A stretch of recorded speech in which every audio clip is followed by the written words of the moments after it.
Oh,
hello there, Site 42 staff, as well as those of you from the Grainer SCP Foundation. And welcome to another Dr. Sherman's Office Hours, a subsidiary of the anomalous broadcast from Site 42. As always, I am Dr. Theron Sherman, Site Director here at Site 42 of the SCP Foundation. And as I have done for over a year and counting, because the daily stream streak remains strong, I am here to open my office doors to you, the SCP Foundation staff, to answer your burning questions about this dark and mysterious place of employment we call the SCP Foundation. So whether you have questions about the anomalies we contain, the staff who contain them, the groups of interest who try to stop us from containing them, or hypothetical containment procedures about anomalies that fall outside of the SCP Foundation's purview, perhaps they're from a different multiverse or pataphysical narrative level, i.e. fandom. Either way, we will be here for the next 2 to 3 hours for today's office hours. But before I get to the stream subject, let me begin with a little bit of housekeeping. First and foremost, CD23. Congratulations on being the #1 most punctual member of today's Containment Hazard Assessment team. i.e., congratulations on being first chatter. Meanwhile, alongside you, Kitty Fly, Dr. Wesker, Amber, 369 Destroyer, Froy, Silent Follower, Rebel Commander, Ravehaven, hey, it's been a minute, hope you've been doing well. Zerdrin, hey, good to see you as well, buddy. Everyone whom I have just named, thank you for being here punctually, and thank you for being here as members of Site 42 on YouTube. We appreciate your membership and your service. Furthermore, interns Tambari, Stephen, Electopoli, Cricket, SCP-953, Blue Cake, Echoes of the Past, Suited, and Yumu. Everyone who I have just named, thank you for being here punctually, and thank you for being here as, well, just for being you. Thank you for being here and being you. Now, normally this would be where I go to the sponsor segment, but today's stream subject bears too much weight and importance, and therefore, I need to start by discussing the stream subject, which is this SCP Netflix situation is crazy. Now, what am I talking about? Well, first and foremost, I accidentally started stream. I did not mean to start stream yet. I was still getting my shit together, so to speak. And so I do not have my cited sources up and running. So if you will give me a small bit of grace to run down the different websites of social media I have to deal with to tell you about this streaming situation. First and foremost, I need to find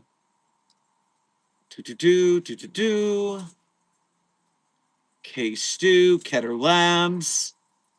Keter Labs. I've been tweeting a lot about Keter Labs recently. There we go. That's what we needed. And now I need to go to another social media. No, you know what? I'm going to speed this up. I'm just going to pull up my second source from a retweet. It's fine. It's fine. We'll get the point. So, this SCP Netflix situation is crazy. What am I talking about? Well, dear friends, I am ragingly angry at the current situation. I am a level of upset rarely seen on this stream over a year in streaming, and I have yet to be this angered, this upset, this disappointed. And I will have you know that to the troll in question who caused this kerfuffle, you will be fully cancelled by the end of stream. And by cancelled, I do mean both on social media for your crimes, and also you will be granted Keter duty. Ow! My author would like it known that while I being Dr. Sherman, am understandably upset about the situation, we are not actually canceling the Twitter troll. It's funny. It's a joke. Don't actually be mad or harass this person. Yeah, I am mad. And you don't need to tell them that. So, what am I upset about? Well, as you all know, our sponsor segment, as looped in with the subject, is right now, there is the chance of there being an SCP Foundation movie. It is currently in Kickstarter. It is being crowdfunded. And if it succeeds at its highest goals, it will be a full movie that could legitimately get into theaters. They've got the plans. They've got support from a Hollywood nonprofit who is going to help them out. They have got all sorts of connections and plot. There is a 10-minute proof of concept.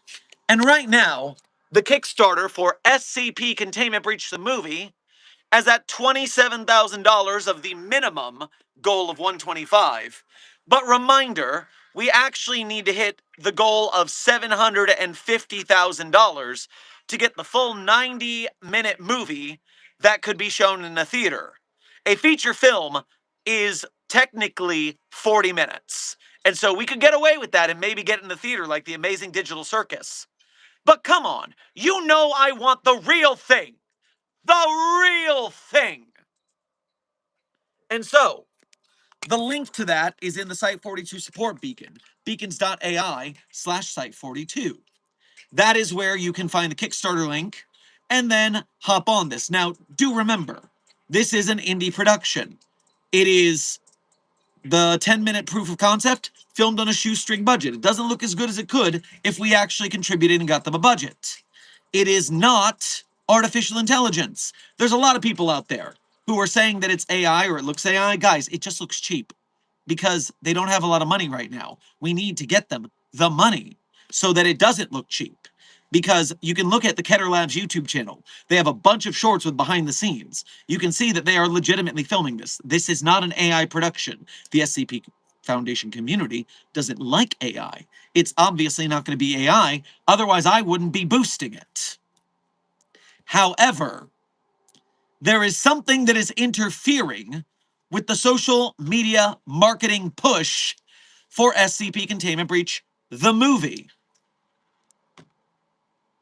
What is interrupting the marketing push? SCP Twitter shitposter Wizgoon, you are on my naughty list. I'm not Santa Claus. I have a naughty list for other purposes. And no, it's not a sexual thing. Hashtag annoyed and asexual. This is not, oh, Wizgoon's being so naughty. This is a naughty list for people up for Keter duty, D-class demotions, the actual SCP business when you perform poorly. What did Wizgoon do? Well, 2 days before the release of the Kickstarter, 2 days before the Kickstarter was set to launch, Wizgoon posted this.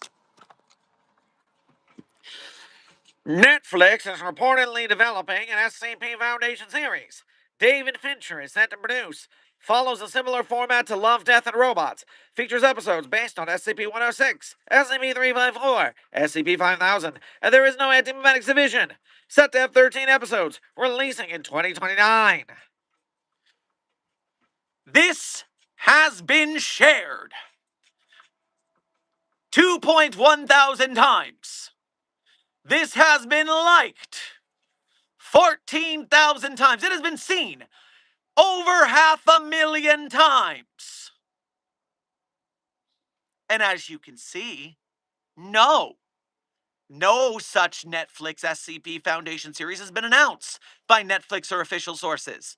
The SCP Foundation's Creative Commons by SA 3.0 license requires adaptations to be share-alike, making exclusive commercial productions by major studios infeasible. Wizgoon, you have made me particularly perturbed. Here I was, doing my best, maintaining the Site 42, despite the fact that our animal wrangler is on vacation, meaning that I have to take care of all the animals. I have to make sure the babies get their food, their medicine. I'm still making my way to the gym for the Foundation Fitness Initiative. I am handling business because I am the goddamn site director. I hold it down real style. And when I am getting ready to do my bench step-ups with dumbbells to rehab my ankle, to do a better job of walking around the site and handling business, what do I see on a Facebook account that I don't follow because they know they want me to see SCP Foundation content? What do you think I saw on that Facebook account? Can you guess? Foreshadowing is a literary device where... I'll just show you what I saw.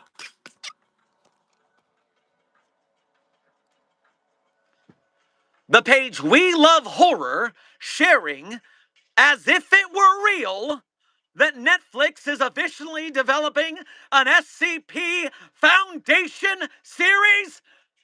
230 comments, 505 shares, 3.5k likes, 3.7k views.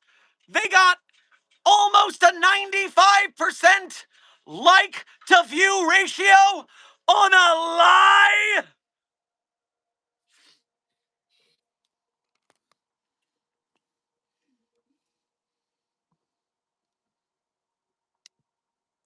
I need to hydrate.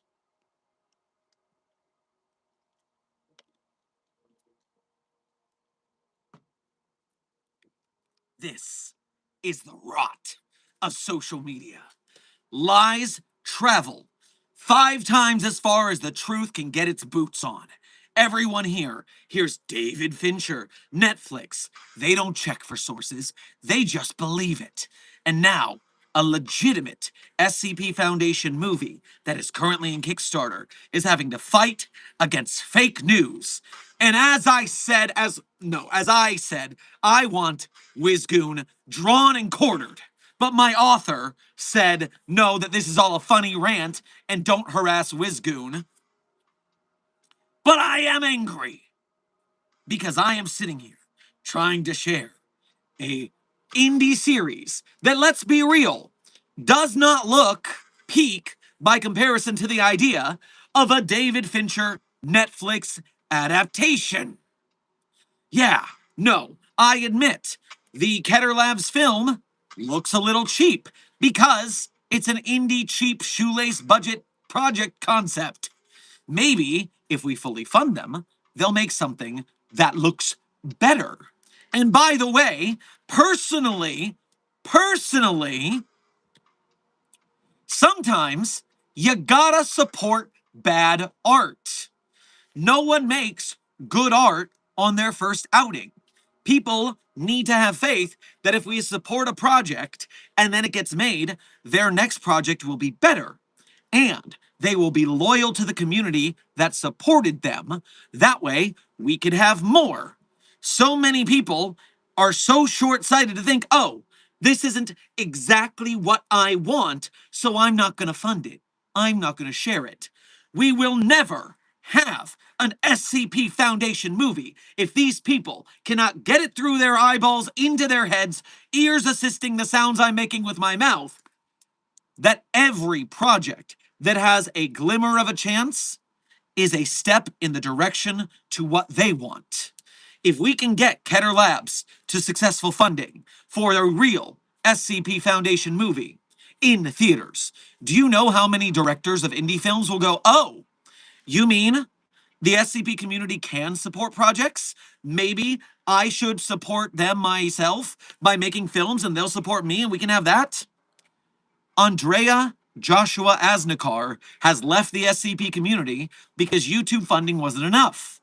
Meanwhile, Kristen Stewart is talking about on the timeline people just wanting to make movies and throwing them on YouTube because it's the making that is the beauty. It's the art that we need.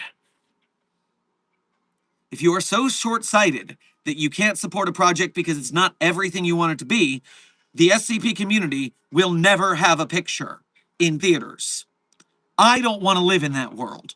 And I will rail against the dying of the night until we break through the lies of this fake Netflix series, until we get it through people's heads that the Keter Labs film is not AI, but it's also not going to be perfect.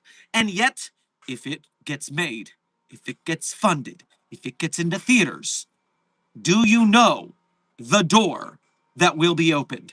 Do you know the onslaught of SCP Foundation films that could come to be? Do you understand how many great concepts in SCP could be made by people if we proved that they would be supported? This is our opportunity, and we cannot let fake news stop us. We cannot let internet trolls stop us. We cannot let people's lack of faith stop us. We are Mobile Task Force Psi-42, codenamed the Signal Boosters, and we choose to believe in art. We choose to support this, knowing that even if it doesn't come out perfectly, the next project will be better, but we don't get the next project until we have the first project. I have screamed myself into having a migraine. I have been angry all day.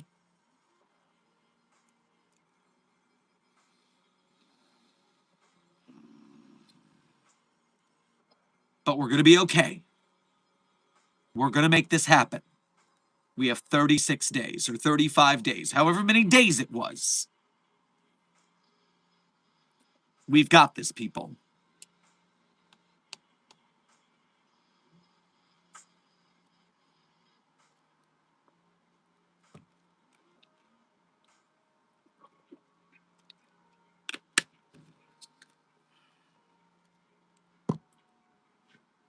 And so, Site 42 staff, do remember, right now, our golden ticket is looking us in the face. SCP, Containment Breach the movie, could exist. And this is how. So we have 35 days to get this green number to be $750,000. Reminder, if everyone donated $1, my YouTube channel by itself could fund that and more. Now, the algorithm does not feed to every single person on YouTube. Therefore, we need to spread the word. If you somehow are so strapped for cash that you can't even donate a single dollar, which I gotta be honest, I believe you can donate a single dollar.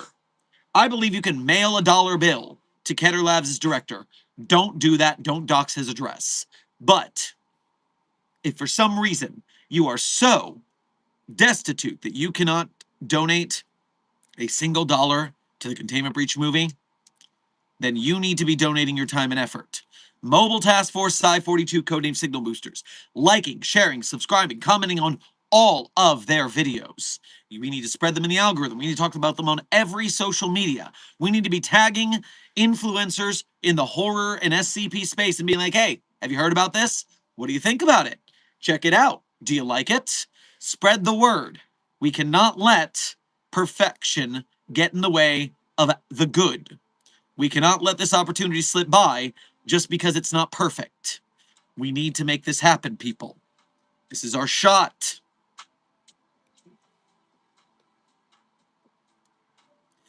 SCP Netflix series sounds good, TBH. Sorry, intern Tony. It's a fake news troll. It doesn't exist. That's what the stream subject's about. There will not be an SCP Netflix series. A Twitter troll poster shared a fake SCP Netflix series announcement, and it's getting more coverage than the actual SCP movie that could be made.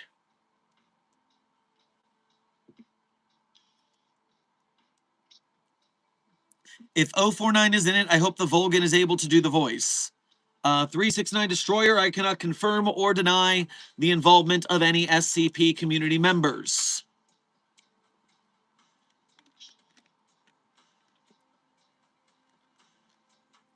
But one last time, before we moved into the rest of the day. SCP Containment Breach the movie. Start now. Make it happen. If you can't donate, then make sure that you share it everywhere. Tag it everywhere. Spread the word so that more people support this project. Okay. I'm going to bring my energy down. It is time for us to have some general Q&A before we start reading the next This Is My JamCon article. So allow me to start by going to the chat and looking into what has happened during the intro. Silent Follower, thank you for your 13 months as a level 1 researcher here at Site 42. We appreciate your membership and your service. How are you, Dr. Sherman? Love your hair today, very snazzy. Well, yes, it was a leg day at the gym, and trust me, being particularly angry at internet troll sharing fake news gave me a lot of motivation to lift heavy things in an angry manner. But that does mean I had to wash my hair, which is why it looks particularly fuzzy today.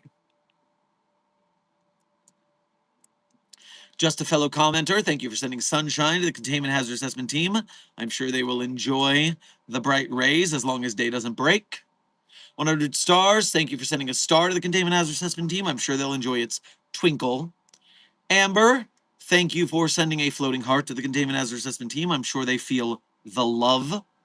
Shark Nerd, thank you for sending tulips to the Containment Hazard Assessment team. I'm sure they will tiptoe through them stealthily. Intern Sebastian, thank you for sending 1, 2, 3 high fives to the Containment Hazard Assessment team. I'm sure the crisp high fives will be very returned. Echoes of the Past, thank you for sending 5 gold coins to the Containment Hazard Assessment team. I'm sure they will use that for very interesting doubloon purposes. Intern Julian, thank you for sending another gold coin to the Containment Hazard Assessment team. I'm sure the doubloons will come in quite handy. Rebel Commander, thank you for your first donation to today's stream. Make sure, as well as being a member, grab yourself some Fritos on your way past the commissary. Something that a galaxy will reach us this year.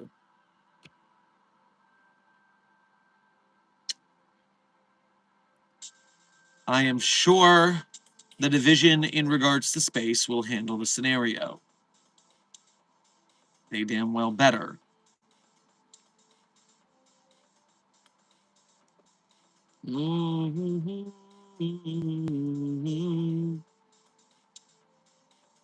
Where's the Netflix series? Industrial Reptile. It is fake.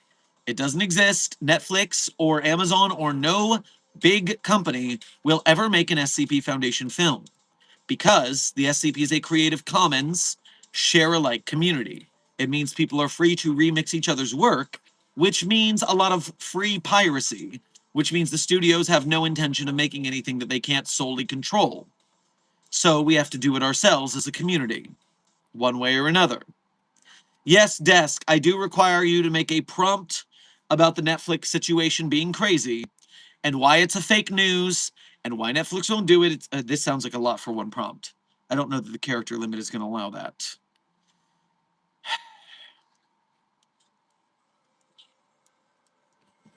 So sad there can't be a big series. Capitalism is bad. Intern EP Trash Goblin. There can be a big series, but we in the SCP community need to support and fund it. We need to find a team we trust who is interested in making it and making it right to fund. This can and will happen in my lifetime. I will not stop until it happens, one way or another. And you guys obviously have to help me because I cannot do it alone. We need funding. We need a staff of filmmakers and actors and all sorts of crew. So until Site 42 has Markiplier's unfathomable money, we will need to continue to support crowdfunding of the community and work together to get this done.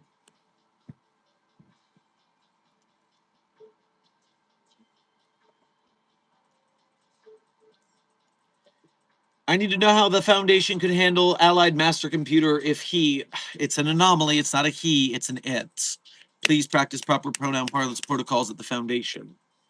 The Allied Master Computer scenario is what would happen in the world where the SCP Foundation, the Global Coalition, all of the different groups let their AIs get out of control.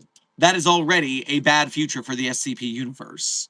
However, if the Allied Master Computer were to be contained at all, then it would be contained on a non-internet capable computer within a Faraday cage, and we would simply argue with it the same as we do with SCP-079.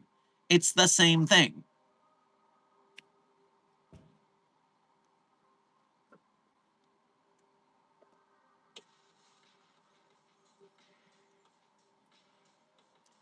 Not bad, Desk. Not a bad prompt.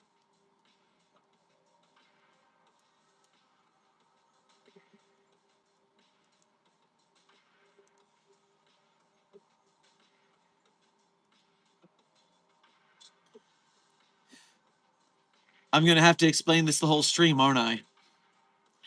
Wait, what's going on? What do you mean there's a controversy of SCP Netflix show? Intern Abracadabra.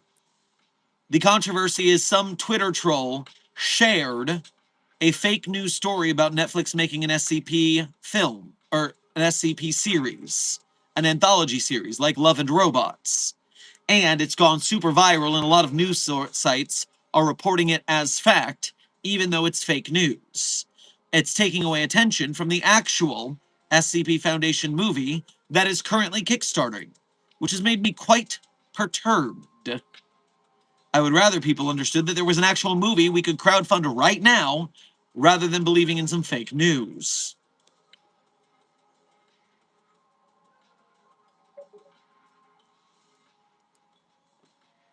All right, people. Wait. Not all right, people. Sleepless Dragon, thank you for sending 15 stars to the Containment Hazard Assessment team. I wonder how they feel being a 5-star chat 3 times over.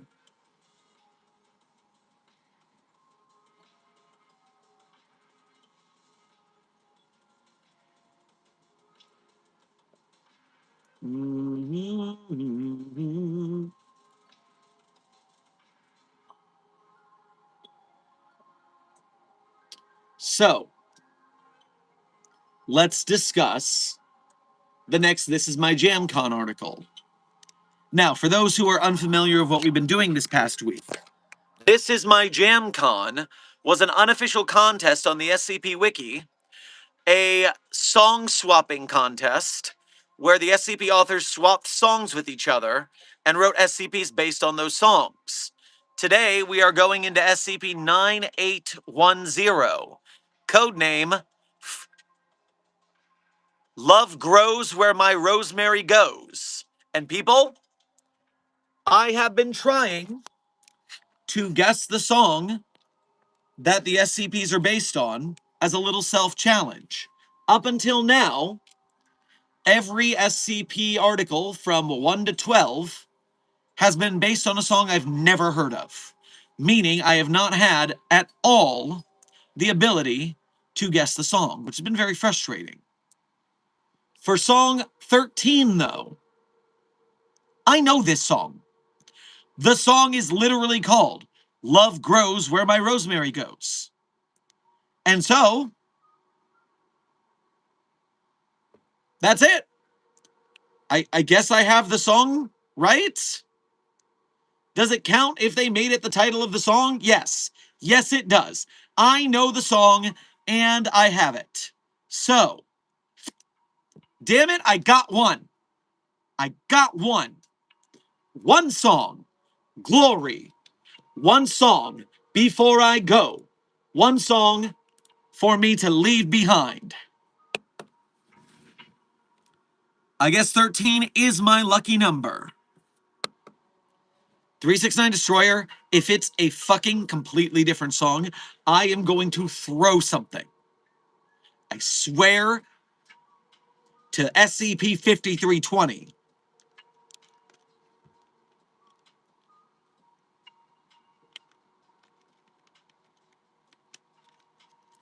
Dr. Sherman, do you support the Kickstarter of Keter Labs SCP Containment Breach movie since I saw your comments on Zach's channel? Intern Abracadabra. Not only do I support the Keter Labs YouTube channel's SCP Containment Breach movie, but I have donated at the site director tier of $250. I can't do much more right now. The SCP community has a lot of starving artists, it seems. But on top of that, I have been signal boosting it every stream as our daily stream sponsor.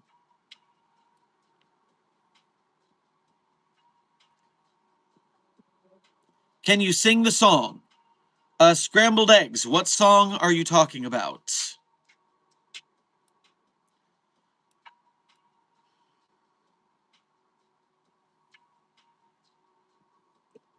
All right. Why are you red? Intern McQueen, I have been yelling. And whether I laugh or cry or yell or smile, my face turns red as a beet. It's just that thin Irish skin. So you're excited for the SCP Containment Breach movie? Abracadabra, you ought to watch the openings to the last week of streams. Because since the Kickstarter has gone up, I have shown excitement in ways you will not believe. The VODs are all on a convenient playlist here on the channel.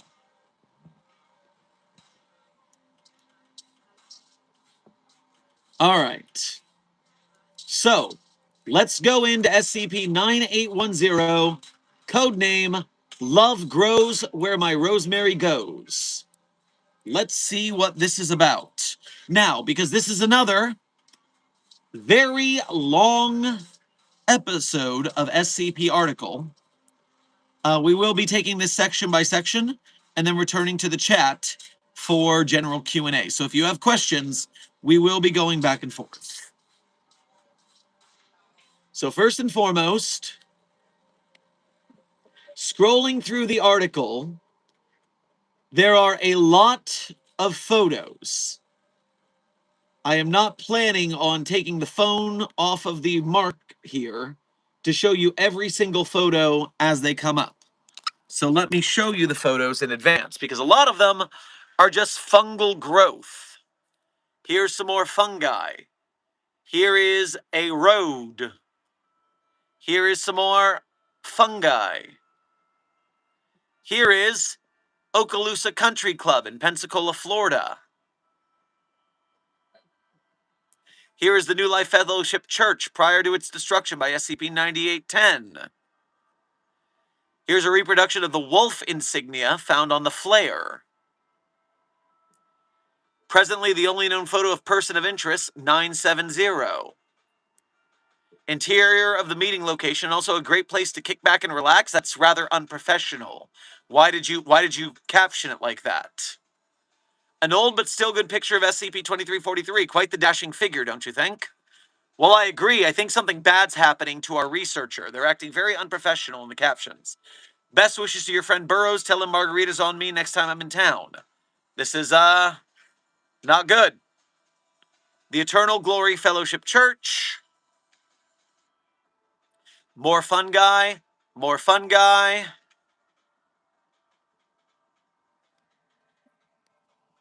And, one more fun guy. You know what I mean.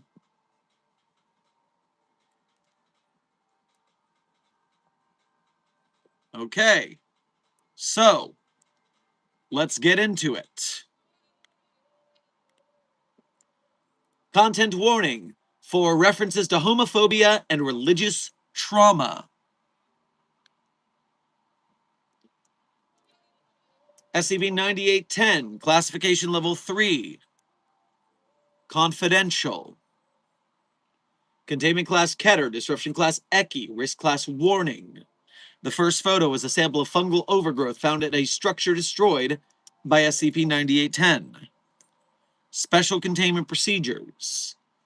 Due to a common interest in fully containing SCP-9810 so as to preserve normalcy in the region, the Foundation and other signatories to the Southern United States Extranormal Organization Cooperation Treaty, SUSICT, have agreed to engage in a scheme of cooperation through the sharing of labor, information, and resources. Region 352 Director Kate McTierris has been designated as the Foundation's representative and point of contact with respect to this sub-agreement. All relevant communications from outside parties must be forwarded to her. Is that a typo? I always thought the name was McTriss.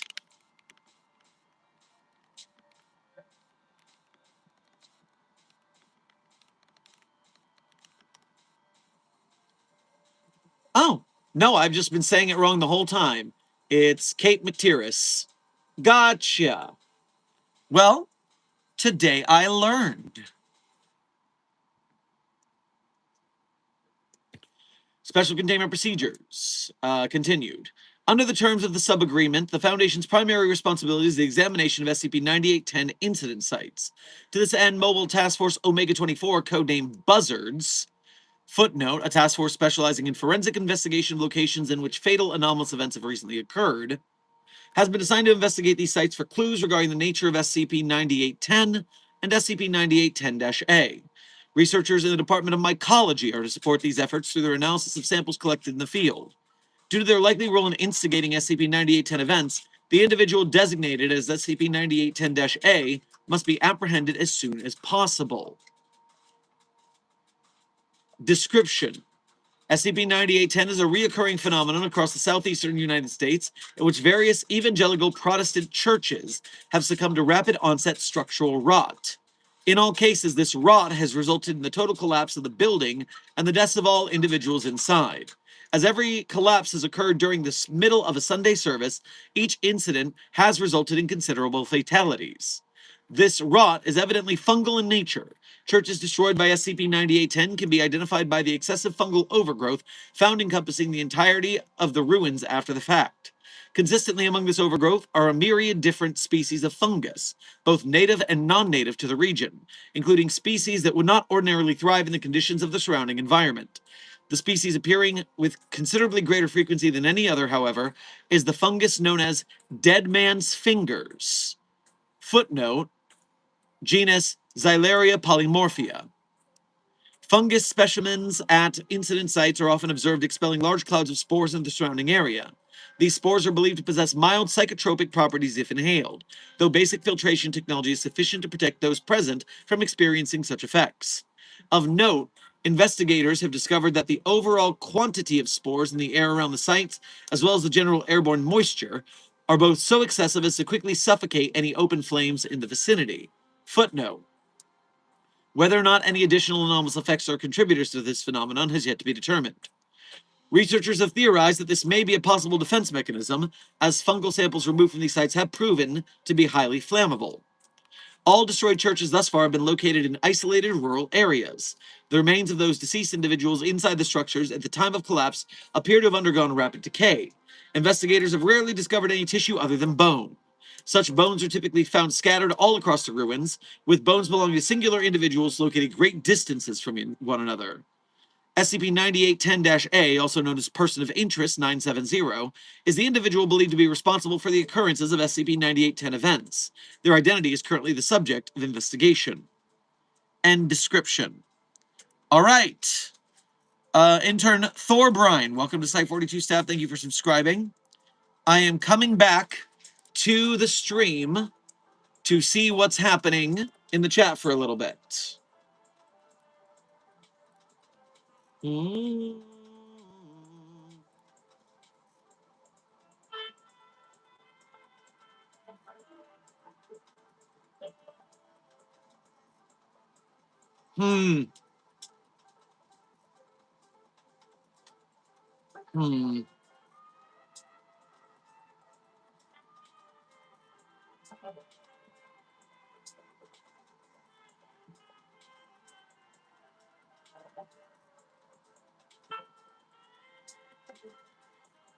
Intern James, seeing that Pride Month is coming up, you would best be aware, I am sure you are, that the SCP Foundation is a strongly pro-LGBTQIA space. And while freedom of speech does exist, freedom from consequences is not a thing you are guaranteed. Freedom of speech does, in fact, only apply to the government not censoring you. And so, if you espouse your non-supportive LGBTQI identities in the chat, I cannot, nor would I, protect you from the backlash from that, because it is a stance I do not endorse that you've taken up, and your any sort of vocal support for that will be tamped down on.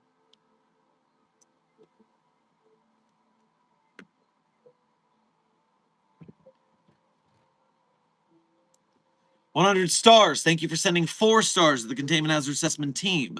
I'm sure they appreciate being rated a 4-star team and will strive to be rated a 5-star team.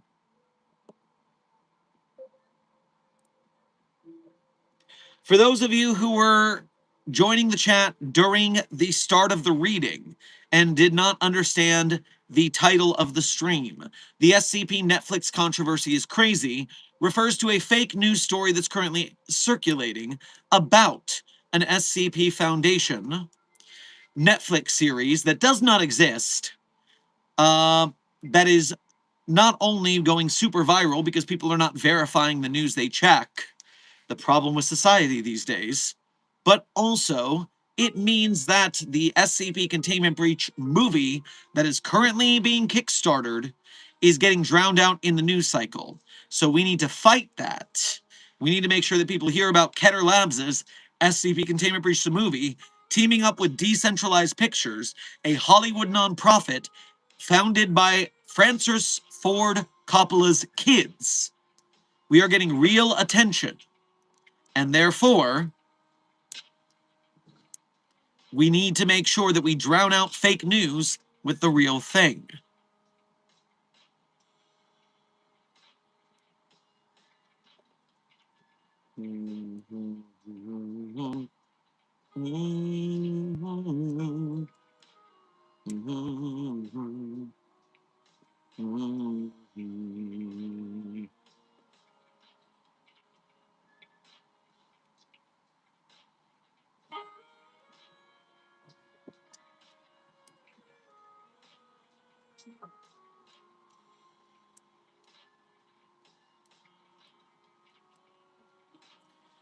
We must go on every site that we can and post about this. We need to make sure that every person truly knows the beauty that Keter Labs is creating for us and the amount of work they're going through.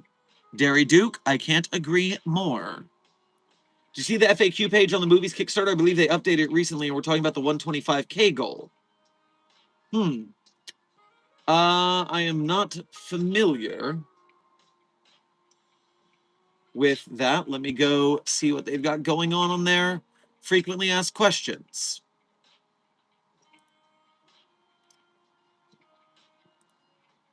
The 125K base goal only guarantees the next 10 minutes. What does that mean for the full feature? Kickstarter is not the only possible financing path for the movie, it just has to be the first one. Reaching the 125K base goal will prove something extremely important, that there's a real audience willing to financially support an SCP movie. That kind of proof is crucial when we talk to additional financing partners, investors, distributors, and etc. A successful base goal campaign gives us extremely strong leverages to raise the rest from outside sources. Of course, if Kickstarter raises enough to fund the full feature directly, that's the dream scenario. But we've designed this campaign so that the path to the full movie is open no matter where the final total lands. The stretch goals are there to be transparent about what we can responsibly guarantee at each budget level. Feature films are expensive, and we don't want to pretend 125K automatically pays for a full 90-minute movie, nor do we want to set the base goal so high that we can't reasonably hit it. So reaching at least 125K is the foundation for the whole mission. It proves demand, moves the film forward, and gives us the strongest possible footing to make the full feature a reality. Now, this is because if investors were to take interest and see the turnout for the Kickstarter, even if it doesn't fully succeed, I'm sure they can leverage the money they made plus the wink, wink, nudge, nudge. If you invest in us, we'll give you a cut of the movie ticket numbers. Because to get this into theaters, the theaters are going to take a cut, but then so too will the people who backed the movie, the financial investors, get their cut. So the Kickstarters, that is not going to get you an investment, of course. But if you donate 500K, then you're probably going to get some sort of investment on the back end. So yes, this makes sense.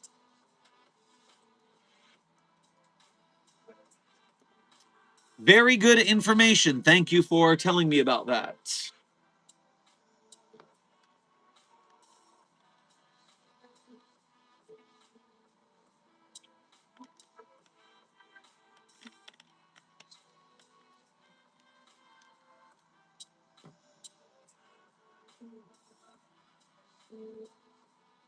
Doc, what's your favorite SCP? Intern Red Rummy. I always say my favorite SCP is at the end of stream. It's a tradition around these parts. Now, you could skip to yesterday's stream's ending to see that if you want to cheat. You can wait around for the next 2 hours, 15 minutes, to which point we'll be done with stream today. Or you can donate, and in return for your generosity, I will answer. So you have 3 ways to figure out my favorite SCPs right now. Yeah, so even if they don't reach the big goals, we're still going to get the full movie anyway. We're just going to have different sources to fund it. Intern Flames, I'm going to tell you this. We don't know what the backing investors will be asking for, will be donating, and what they will want in return. The situation is, with that kind of financial control, they'll also probably want some sort of creative control. That's the problem we worried about when it came to Netflix and Amazon. If they ever did make an SCP film, how would they mess it up? Now, true, they've been doing it better for a while, but it would be much better if our artists made, in fact, just the movie the way they want to make it. So if we can get the Kickstarter fully funded, then we don't have to worry about studio or investor interference. Intern Hatter, there is not a Netflix series. The controversy is that someone shared a fake news post that there would be a Netflix series, and it's going so viral, it's actually drowning out the actual Containment Breach the movie Kickstarter news. So we need to be even louder because the fake Netflix is being shared around on news sites as if it's real.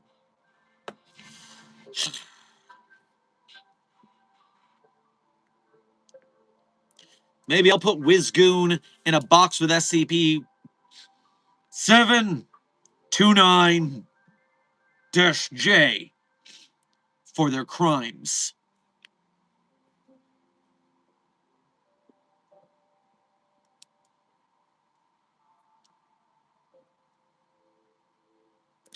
Blue Phantom, thank you for your first donation to today's stream as well as being a member. Grab yourself a rock candy on your way past the commissary. I figured out why I kept forgetting the days. Someone put the procrastination stone in my room. Also, how is your desk day and how are the pets of interest? So, I assume desk is going today. Going well so far. I am fuming angry, but we will let that slide.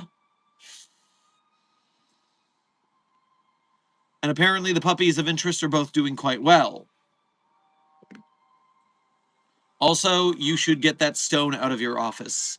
Your work will benefit greatly.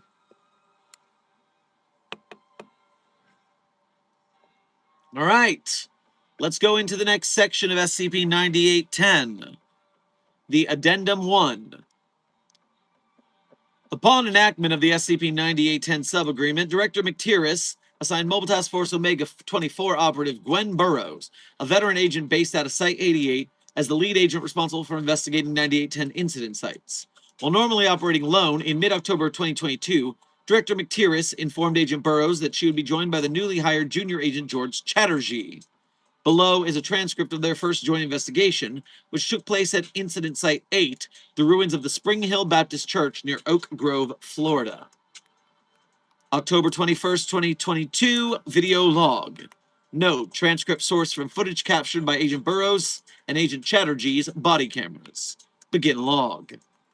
Agent Burrows is leaning against her car, a thermos of coffee in her hand. She is standing alongside a desolate stretch of dirt road flanked by oak trees draped in Spanish moss on either side. In the distance, another car slowly approaches, coming to a stop behind Agent Burrows' car. Agent Chatterjee steps out of the vehicle and walks toward Agent Burrows. You must be Chatterjee. You're late, you know. Sorry, my GPS got mixed up. Had me take a right a while back when I should have taken a left. Oh, I didn't realize there'd be another junior agent here. Do you know if Agent Burrows has arrived yet? What are you talking about? Is this some kind of weird flattery you're playing out? Or something? Chatterjee goes stiff in realization. Shoot, sorry, got mixed up, and Burrows sips her coffee.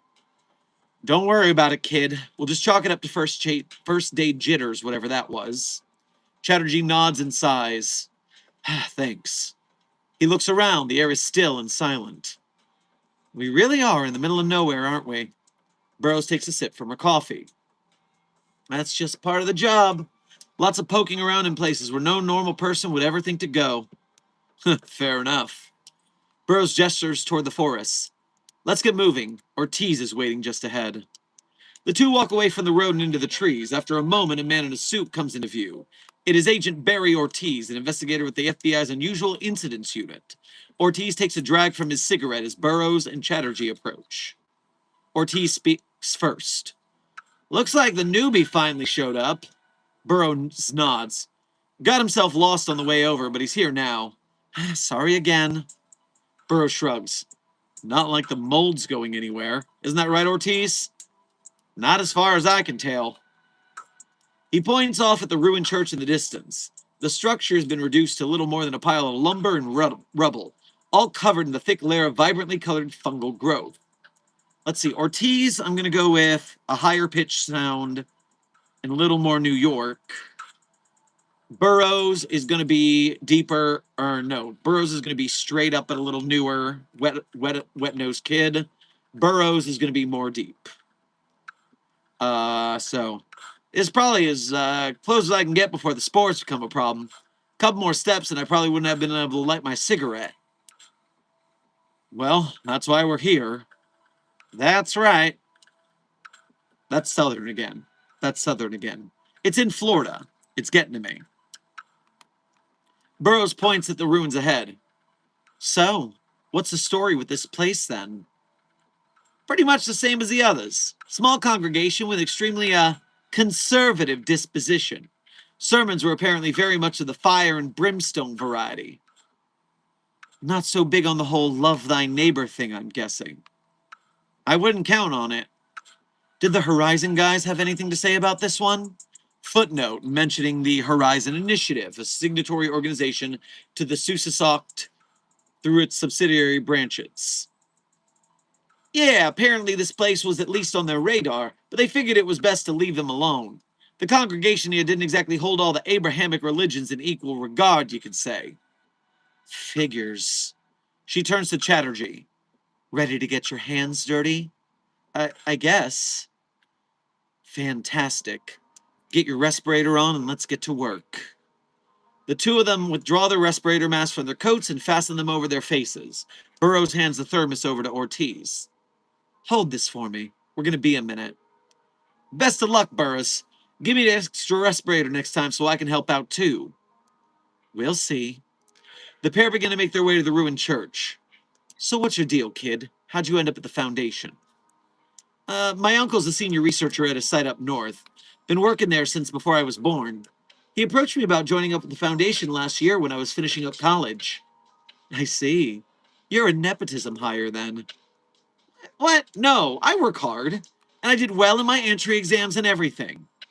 I'm sure.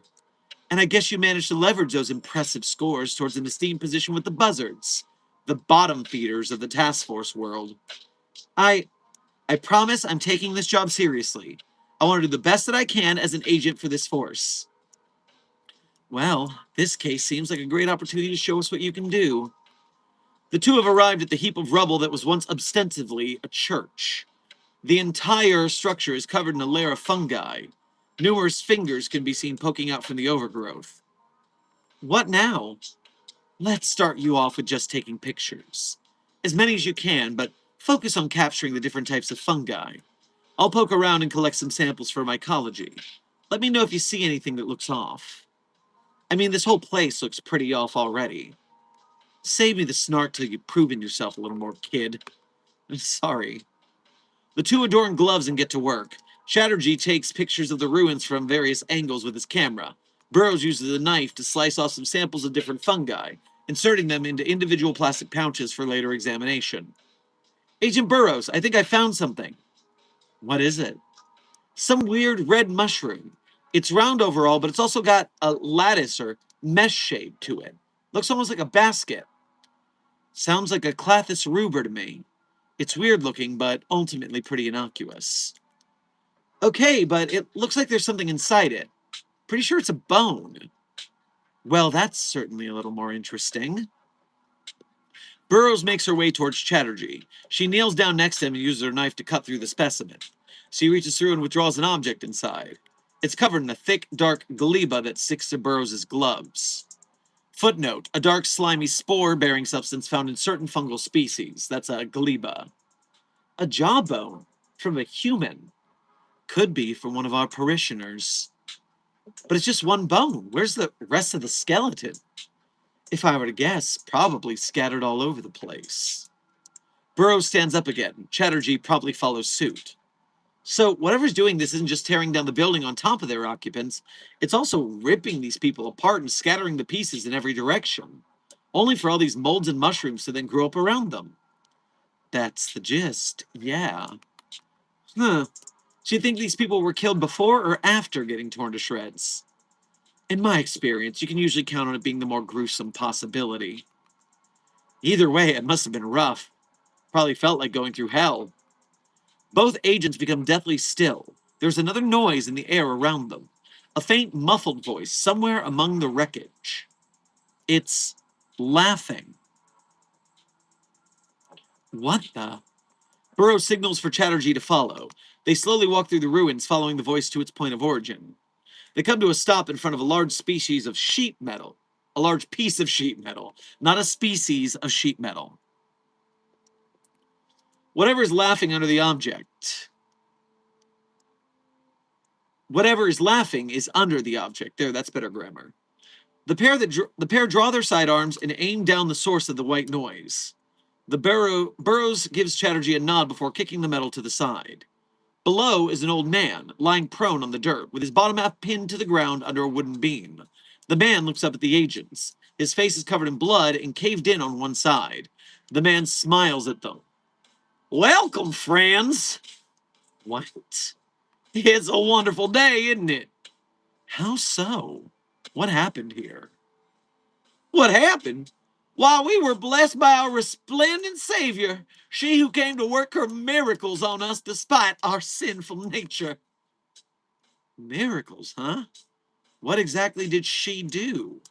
The man laughs. The greatest thing that's ever happened to us. She showed us love.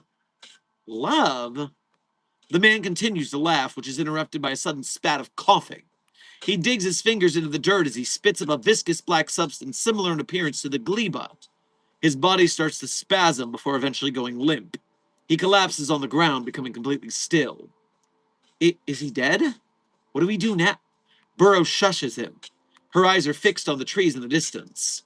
Faintly visible through the thick fog, standing amid the foliage, is a humanoid silhouette. Burrows stares at the figure, her hands tightly wrapped around her sidearm. The figure appears to be looking back at her. Burrows begins to open her mouth to say something, but before the words get out, the figure turns and disappears into the forest. Wait here, kid. Burrows breaks out into a run, leaving the ruins behind as she bolts into the woods. She weaves through the trees in pursuit of the figure, occasionally catching a fleeting glimpse, but after a minute, she comes to a stop. She has somehow arrived back where Ortiz has been waiting. Ortiz takes another drag from his cigarette. What happened to you? Did you see anyone run by here? Just you. Where's the newbie? Right here. Chatterjee approaches the pair. You just took off. What did you see out there? Burrows scans her surroundings one more time before reluctantly stowing her sidearm. Not sure. Not yet, at least. But it looks like whatever is happening in these churches, there's someone who's behind it. And long. Subsequent investigation confirmed the man's death and identified him as Milton Groff, a member of the Spring Hill Baptist Church. Despite a thorough search of the area, the individual spotted by Agent Burrows, subsequently designated SCP-9810-A, could not be located. All right. That is the end of that addendum. Before we go to addendum 2, let's take a breather. Return to the chat.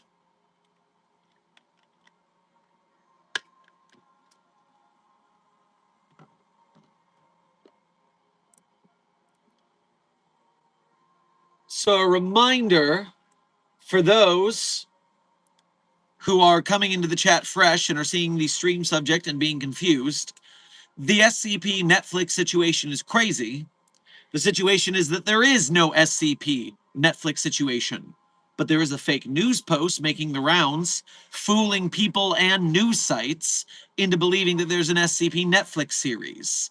And while that's annoying enough, it could be mostly harmless if it wasn't stealing the spotlight from an actual SCP Containment Breach movie that is currently in its Kickstarter phase.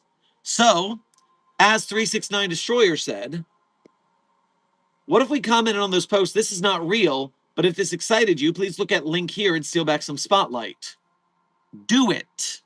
If you see a post about it, share the real news. Say, hey guys, fake news, no Netflix series.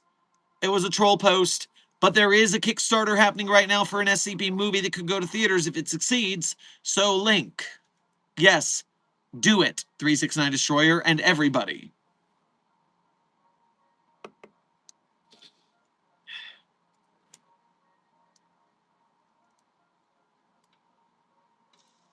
Blue Phantom, thank you for donating in to say, I need to figure out which intern did it. Yeah, that would be important. That's a pretty rude prank.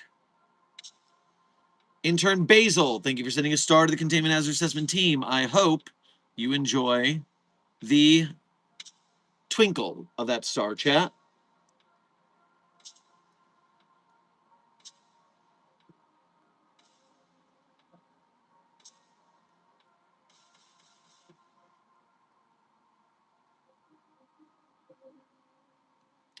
Dr. Sherman, can someone die from the peanut if they have a peanut allergy? Intern Tumbly.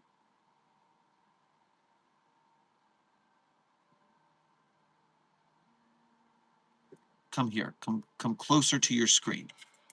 We need to talk, you and I. It's a nickname. It's a sculpture made of concrete and spray paint. It is not actually a peanut. I can't believe I have to explain this to you. I thought the SCP Foundation only hired the best and the brightest. Apparently, I was wrong.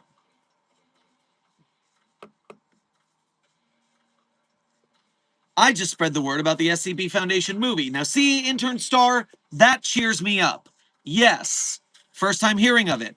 Well, Wizard Warrior, I'm glad that you're here to get the real news, which is that there is not an SCP Netflix series coming. That is a fake troll post, but there is an SCP movie that could make it to theaters if we kickstart it. I'm glad you're here for the actual news.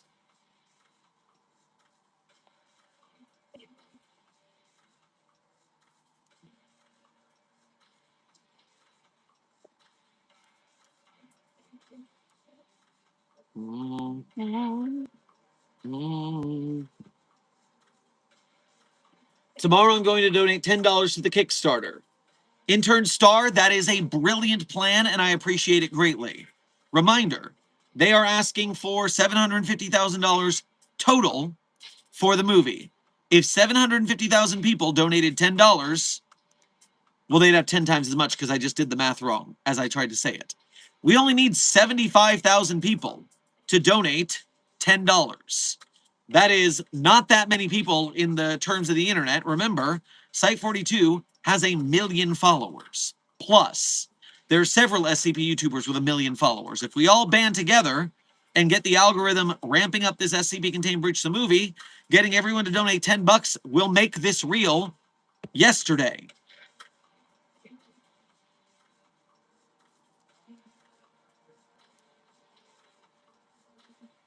If I had a nickel for every JamCon article involving a Southern church, I would have 2 nickels, which isn't a lot.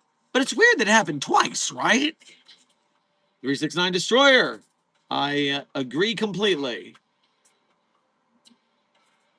If you were promoted to Mobile Task Force and had the mandate to choose between any Mobile Task Force you want, what Mobile Task Force would you pick? Intern Enzo, is that a question for the chat? Because Site Director is above Mobile Task Force Agent on the hierarchy of Foundation staff. It would be a demotion to Mobile Task Force for me. That being said, obviously, as Des says, Psi 42 obviously is the best Mobile Task Force. Not only are they codenamed the Signal Boosters, the ones who help us get SCP movies made, as well as SCP games, animations, podcasts, merch, etc., because they signal boost SCP projects on behalf of Site 42. But also, they are the #1 most powerful hot dog eating competition winners in SCP Foundation history.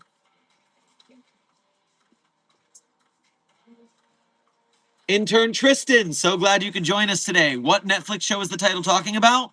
Oh, my friend. The SCP Netflix controversy is crazy.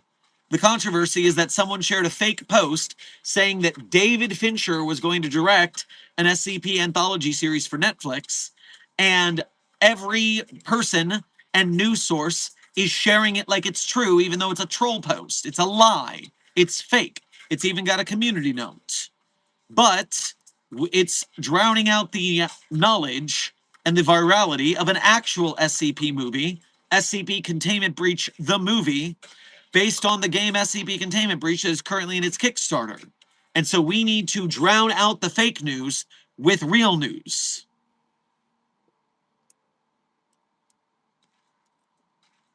Intern Atchin, thank you for sharing a lolol with the Containment Hazard Assessment team. I am sure they had lots of laughs.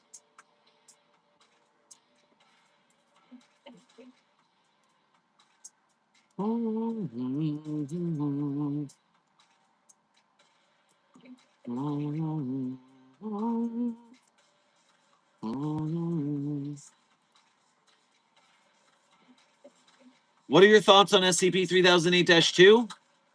Intern Stall. They are what?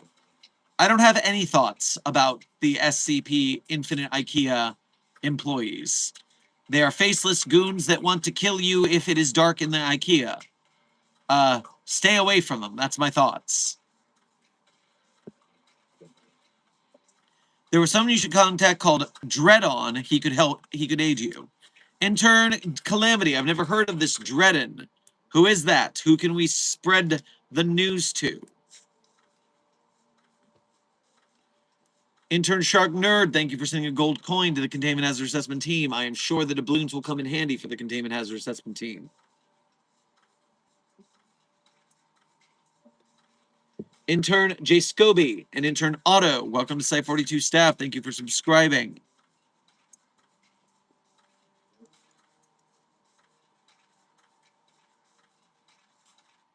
Hello, love. What are your thoughts on me? Intern 2721, codename Lyris. A very good SCP article that is unfairly maligned by chuds, LGBTQIA haters who don't even read the article and realize it's good. They just hear, oh, it's got trans people in it. It must be bad because they are losers and they don't deserve to enjoy SCP.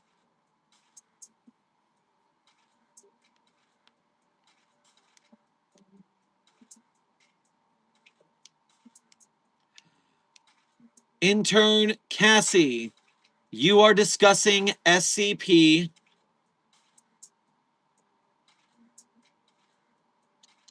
7052. Please note, do not activate SCP 7052 by putting spoons in your butt. I do not care how much ungodly reality bending power a certain allotment of poop shoot spoons would grant you. It is against protocol. Don't do it.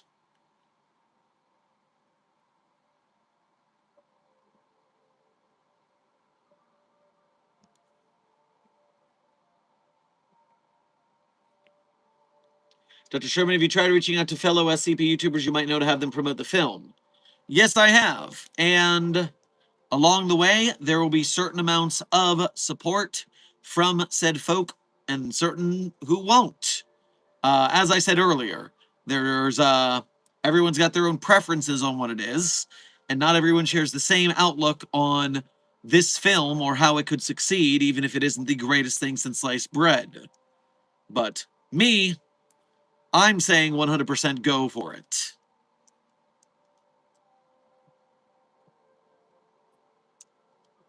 I found a horror Facebook group with over 1 million followers. Time to post a link and talk about it.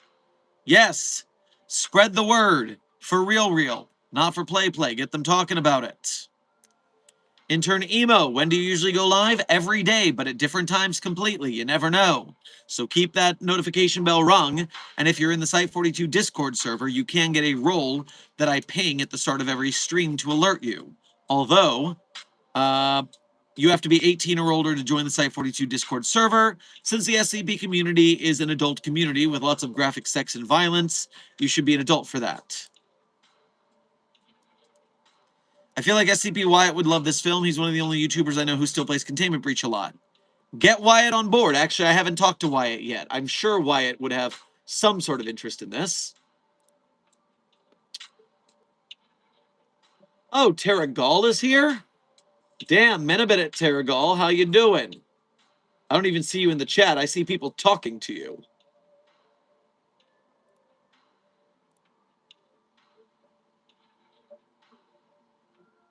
Long time no see, Terragal. Hope you've been doing well. Intern Storm, thank you for sharing a doubloon with the Containment Hazard Assessment team. I am sure they enjoy the spending ability of those gold coins.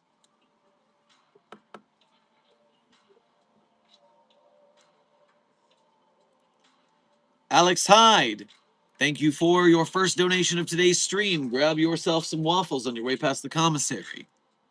Good evening, Dr. Sherman, for Site 134. Sending love and appreciation to you and your staff. Please give the goodest pet ever treats for us. While Puppy Avengers 42 is on a field mission for the next 2 days, 1 day actually now, yes, I will give treats to the other good babies.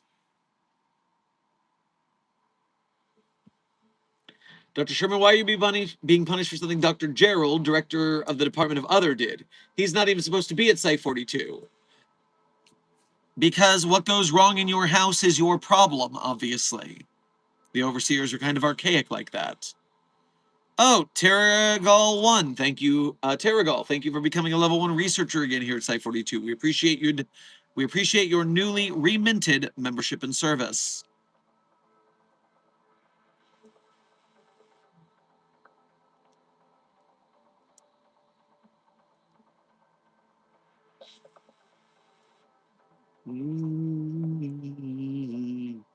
I also tried to email operator Drewski about the film as well, since I know he's involved with SCP Overlord. He's going to be involved with SCP Red Window, so hopefully he sees it and supports it.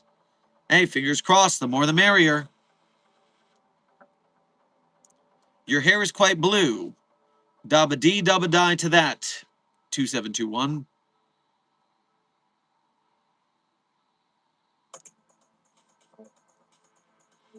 Dr. Sherman, are you familiar with Dr. Cool, O5 Task Force's member of the Red Right Hand? I have not heard that name in years. God, I remember watching Dr. Cool. Still active?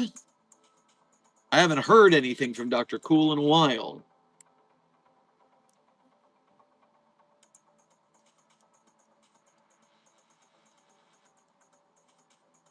All right, people. Let's take a break back into SCP-9810. There's a long article. I don't want to be here all day. Addendum 2. On October 24, 2022, Agent Burroughs received word from a contact regarding a possible lead on the SCP-9810 investigation. She and Agent Chatterjee proceeded to Pensacola, Florida to follow up with them. Video log, October 24, 2022, begin log. Agents Burroughs and Chatterjee exit the car. They have just parked in the front lot of the Okaloosa Country Club, located within Pensacola, Florida. The pair make their way to the main entrance. Looks like a nice place. Is your contact a member here? Works here, actually. She's the manager. Really? What's the manager of a country club doing get involved in anomalous affairs? I can't imagine the Foundation being okay with that. Well, the Foundation doesn't have much of a choice, seeing as though the whole club is owned by another member organization of the Susioct Agreement. Oh, I suppose that makes sense. Which organization is it? Burroughs takes a sip of her coffee. She does that a lot, it seems. Marshall, Carter, and Dark. Chatterjee stops in his tracks. You serious? Marshall, Carter, and Dark? Is that a problem? I mean, I've heard things. Messed up stuff like them exploiting and mangling anomalies for profit, or torturing Foundation agents also for profit. Fuck, someone even told me about them throwing cannibal dinner parties. Burroughs shrugs. What can I say? None of that really matters much in our corner of the world. They signed that cooperation treaty for the Gulf Coast region just like we did, and by some miracle, they've actually been good about honoring it ever since. Occasional hiccups aside. Maybe so.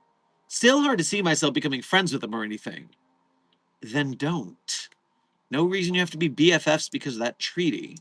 But once you've been in this line of work as long as I have, you'll eventually begin to appreciate having allies wherever you can find them, as imperfect as they might be. Burroughs takes a sip of coffee. Drink every time Burroughs takes a sip of coffee. Hydrate yourselves.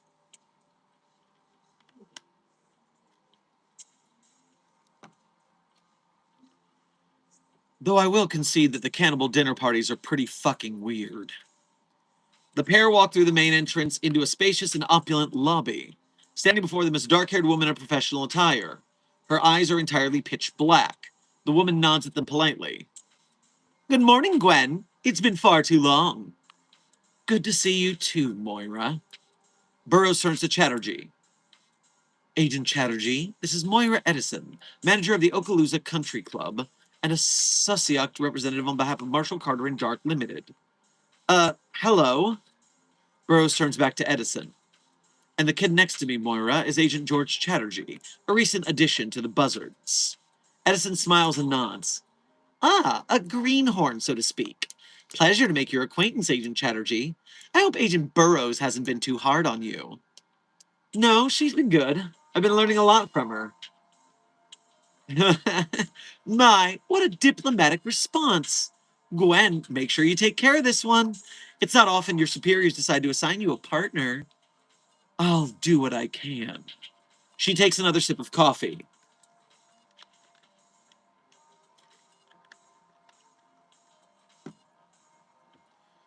So, what's this about a lead?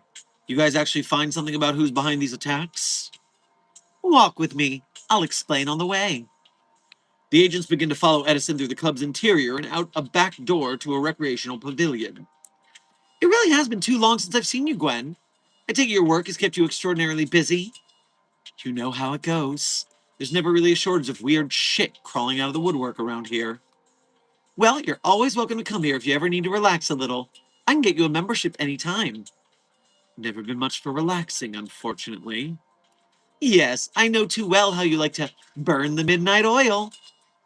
Sounds like you've known each other for a while. Oh, we've been friends for years, since before I became manager of this establishment, and Burroughs was still a novice agent working her way around a firearm. Chatterjee tilts his head to the side. Really? That long? Never mind. Seems the rookie's catching on to the importance of biting one's tongue. Definitely one of the more important skills an agent can learn. Though he still could stand to practice subtlety a little more. He looks like he's been biting his tongue about something since the moment you both walked through the front door. Probably has something to do with his less than favorable opinions about your employer. What are you doing? Don't fret, Agent Chatterjee. It's perfectly all right. I won't deny my employers have a bit of a reputation. One that's not always commendatory? Oh, well, if you don't mind me asking, what was it that made you want to work for an organization like that? Hmm. If I had to say, I suppose it would be gratitude. Gratitude? Did Marshall Carter and Dark help you with something? They did more than that. They rescued me.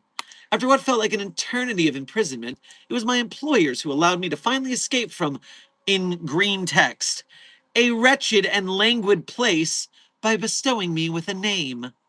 And it is out of that gratitude that I will continue happily to offer my services to those who gave me my freedom. Oh boy.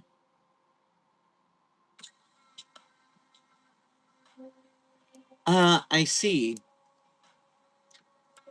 I imagine Gwen I imagine Gwen here feels similarly about her own employer in some level, even if she may try to hide it. Watch it, Moira. What is she talking about? Hmm. I apologize. I forgot that Gwen is notoriously tight-lipped about her personal affairs. You know, I think I'm beginning to remember why I let so much time pass without seeing you. Edison smiles as she stops in front of a shed. Here we are. A shed?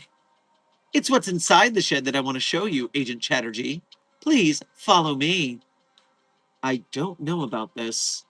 It's fine. Let's just get this over with. The three enter the shed. Rather than housing any sort of equipment, the interior is largely occupied by a single holding cell. Iron bars separate the three from a huddled shape in the far corner of the room. What is this? Just a little sequestered place where we can keep more unruly visitors while we decide what to do with them. So, who have you got stowed away here? Edison grabs a baton propped up against the wall and strikes it with one of the bars. Strikes it against one of the bars. The shape in the corner stands up, revealing a humanoid figure who begins to shamble over the group. Some of my people found him yesterday. He was wandering around the outskirts of McKinnon, just south of Oak Grove, rambling on about salvation and such. By the looks of him, it wasn't hard to assume he was probably there at Spring Hill Church when it went down. The figure steps out of the showers. The figure steps out of the shadows as he reaches the bars. Mushrooms can be seen growing out from all over his body, including countless dead men's fingers. Protruding from his right orbital socket are several long-stalked specimens of what appear to be fool's webcap mushrooms. Footnote. Genus Cortinarius aurelanus. Black gleba runs down his face from the socket. No trace of his right eye is visible. The man begins to laugh as he turns to face the group. Greetings, friends. What the hell? What happened to you? Why, I've been blessed by our Savior, young lady. She removed the fog from our lowly eyes so we could witness her unconditional love. And who is this Savior exactly? Can you give me a name? The man grins, black saliva dripping from his mouth. Rosemary. Where can we find this Rosemary? She will go wherever she is needed, and she will not be found unless she wishes it so. Okay, then tell me why she's destroying these churches, killing these people. What's she trying to do here? All she desires is to share her love with those she deems worthy. so that they may live with her in forever bliss. By tearing them apart and making their bodies rot away? You misunderstand. Our Rosemary would never inflict such harm upon us. My fellow children have merely been freed from their mortal shells so that their souls may transcend to the glory below. Then why are you still here? Wouldn't you rather be with them? Ah, but you see, I was chosen to deliver her message to those who pursue her. Wait, you mean us? Rosemary wants you to know that she is not your enemy, that she only wishes to bring love to the world. Okay, sure, thanks for that. Now, we'd really appreciate it if you tell us where we could find her. I think we'd be able to more effectively work things out face to face. I'm sorry, but I've already played my part. Now it's time for me to return to the soil and join my peers in my Rosemary's embrace. The man keels over forward, his hands clenching and digging into the dirt as he hits the ground. His body begins to undergo rapid decomposition. It only takes a moment for him to wither away into little more than a husk. What strange fervor he showed, wouldn't you say? Chatterjee looks at Burroughs. What do we do now? Burroughs takes a sip of her coffee. Simple. We find Rosemary. End log.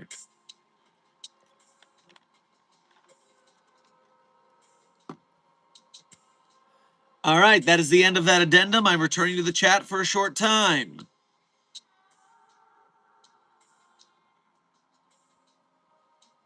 Returning to the chat. Let's see what we got here. Terragal, thank you for your first donation to today's stream, as well as your first time back in a bit and renewing your membership. It is good to have you back on the team, buddy. I hope you've been doing okay. Let's check in. And grab yourself whatever you need from the commissary, whatever it takes for you to recover. It has been some time due to being trapped in an interdimensional loop. Something about an angry anomaly getting revenge on me. You know how it is here. Oof. Time loop shenanigans. Did you age while you were in the loop? Or did you maintain the same age? Because depending on how long you were gone, that would have some temporal effects we would need to work out with the temporal anomalies department.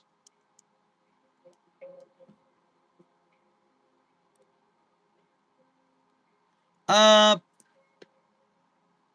do you spin your pen like that? You've got to make a tutorial if you haven't already. Intern Chris, I am happy to give you a quick tutorial. First of all, get a pen. Now, my pen here is rubber on the edges, which means it's a little sticky. It's a little matte. That makes it easier for spinning. Pens that have a smooth cover are slippery. They're harder to spin. Also, don't spin a fountain pen. Centrifugal force makes the ink get everywhere. It was a bad plan. I shouldn't have done that. But a normal ballpoint pen will do the job just fine. When you have the pen, you hold it between two fingers at about the midsection. Then you start to practice wiggling it back and forth to get it to horizontal. Once you're decent at that, you get it horizontal and click it. And then the next finger. Horizontal, catch it. Over click, over catch, under catch, under catch, over catch, over catch, under catch, under catch. Go the other way as well. Both directions with both hands.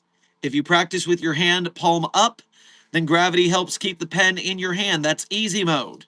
If you do it palm down, then you are dealing with gravity trying to fight you. It makes the pen spin harder. And if you hold your pen naturally, well, that's just easy. In fact, you can give your wrist a little flick for momentum.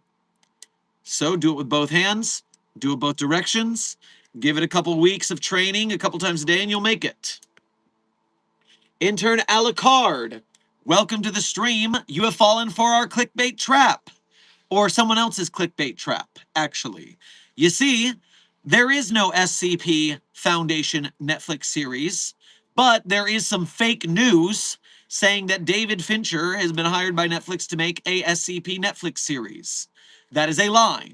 It is a clickbait fake news story, but it is currently going viral, and many people are believing it outright. They are not checking their sources to see if they are retweeting a known liar and troll, nor are they certain news sites doing so. Some horror aggregators are sharing this like it's true.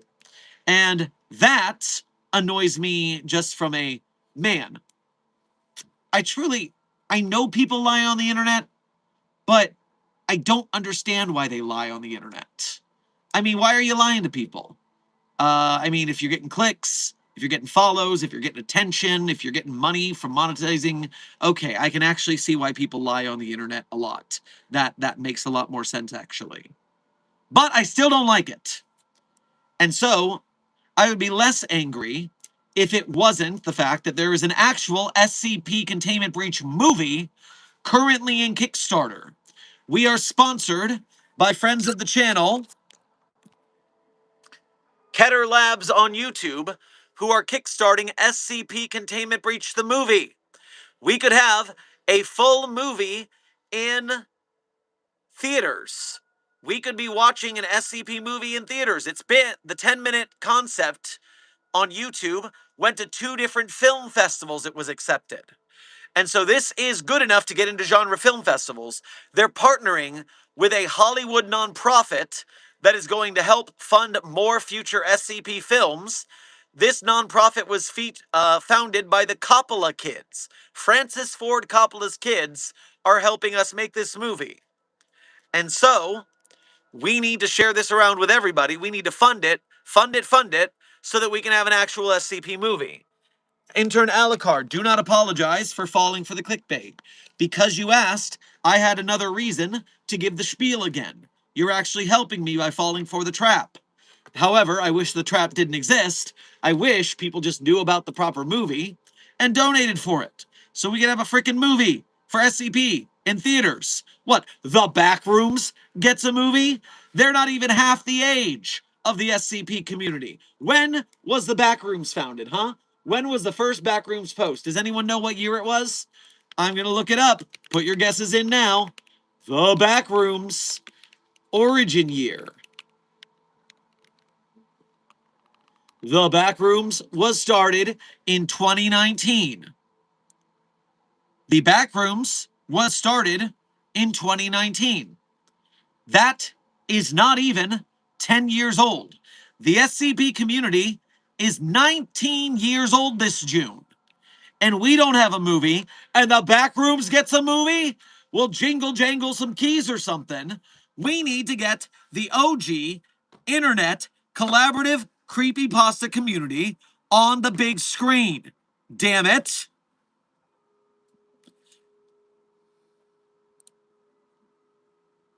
I'm sorry. I'm calm. I'm fine. Found 3 foreign pages talking about the troll post, so I hope Google Translate conveyed what I said correctly. I sure hope so.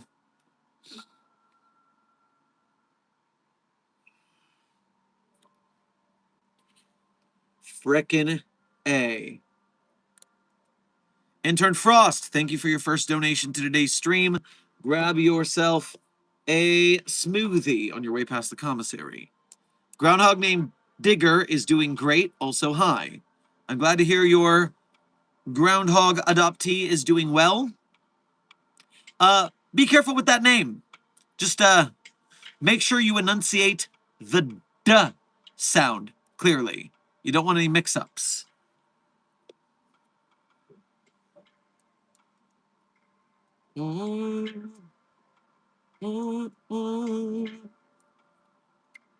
Hey, Dr. Sherman, what would you choose, pizza or burger?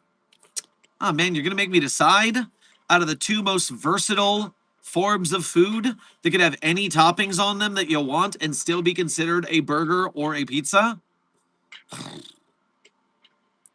I guess since I'm on a health kick with the Foundation Fitness Initiative right now, I would take the burger, because at least then you're getting a good helping of protein to help build the muscles so that I'm able to run away from containment breaches, lift heavy furniture for my friends, and properly wield soup for my family when appropriate. And as Des says, if you too want to join the Foundation Fitness Initiative, you can buy the Foundation Fitness Initiative t-shirt at the link Desk is shared in the chat, or by going to the Site42 support link, beacons.ai/Site42. Because remember, you don't have to be the fastest researcher, just not the slowest.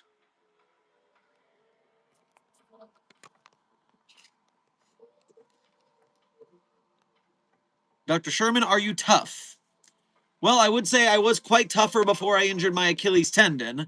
I have atrophied a bit, but I am at the gym getting myself together strong again. The rehab's working. We're doing our best.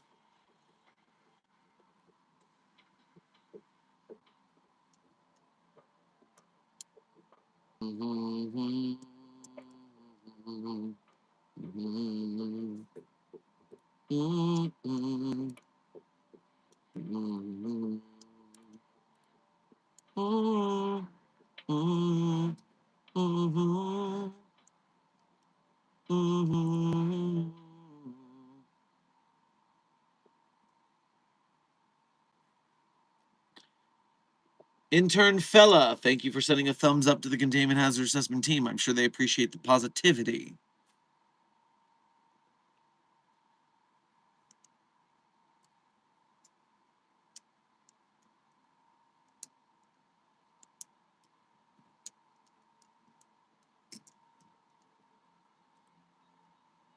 As someone who can't even walk 2 blocks without nearly fainting, I will die if I try the fitness thing. Aoki, I feel like you need to see a doctor about that. That seems like a doctor thing. I hope you have doctors for that.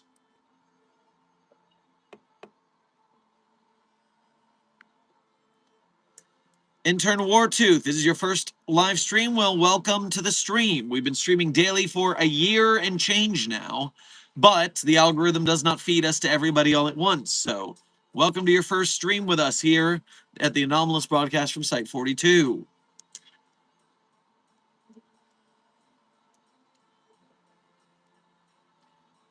What happens if SCP-096 and SCP-173 fight? Intern Bonilla, SCP-173 does not have eyes, therefore it cannot activate SCP-096 by looking at its face. However, 096, that means 096 would not attack 173, but 173 would continually snap 096's bones. Now, depending on how 096 can function with a snapped neck, we will see what the turnout is, but we won't because we're not going to test that, because then we would waste a resource. We don't destroy anomalies here at the Foundation. Wait, that's not normal? My doctor just said I'm fat. Intern Aoki, it very much depends on your outlook, but there are a lot of overweight people, so to speak, that are actually very physically capable. Because the thing about weight gain is that your legs have to build the strength to carry you. Part of the problem with my rehab is I had a certain amount of body mass, and then when I was stuck on the couch for 6 months, and honestly, probably drinking a lot too much to cope with the boredom, I put on enough weight that the muscles I had are not strong enough to carry me as far.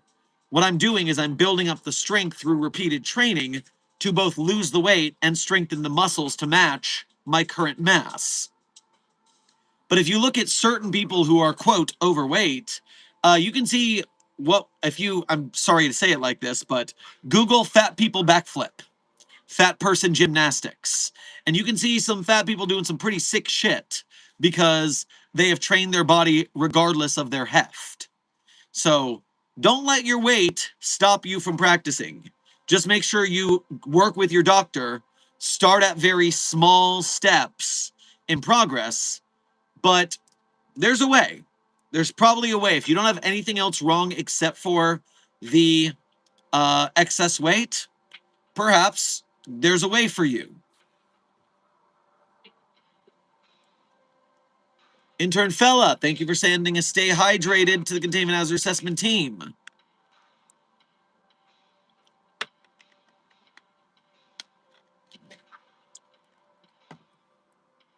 I'm gonna go need to get some more water. Holy shit, I just looked at my SCP movie edit. It's at almost 4,000 views and 400 likes. Hopefully this keeps up so more people see the Kickstarter.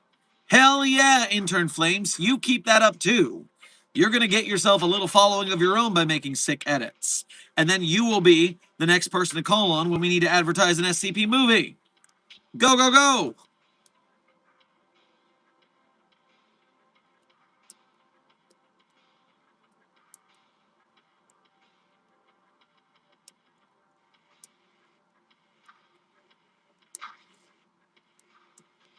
All right, Site 42 staff. We are jumping back into SCP-9810 to continue the process. Oh, no, we're not. We're taking one last diversion. Desk has sent a video of Nico to the chat in return for not having Puppy of Interest 42 codename Charlie present. So let's see Nico getting a treat as we can. Full screen. Here's a good boy recovering from surgery. Oh, the little dance. What a good treaty boy.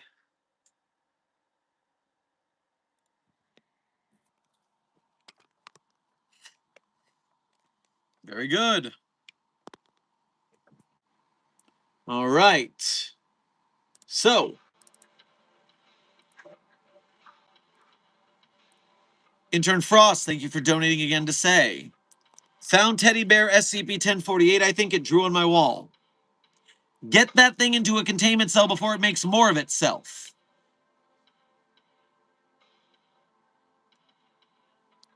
All right.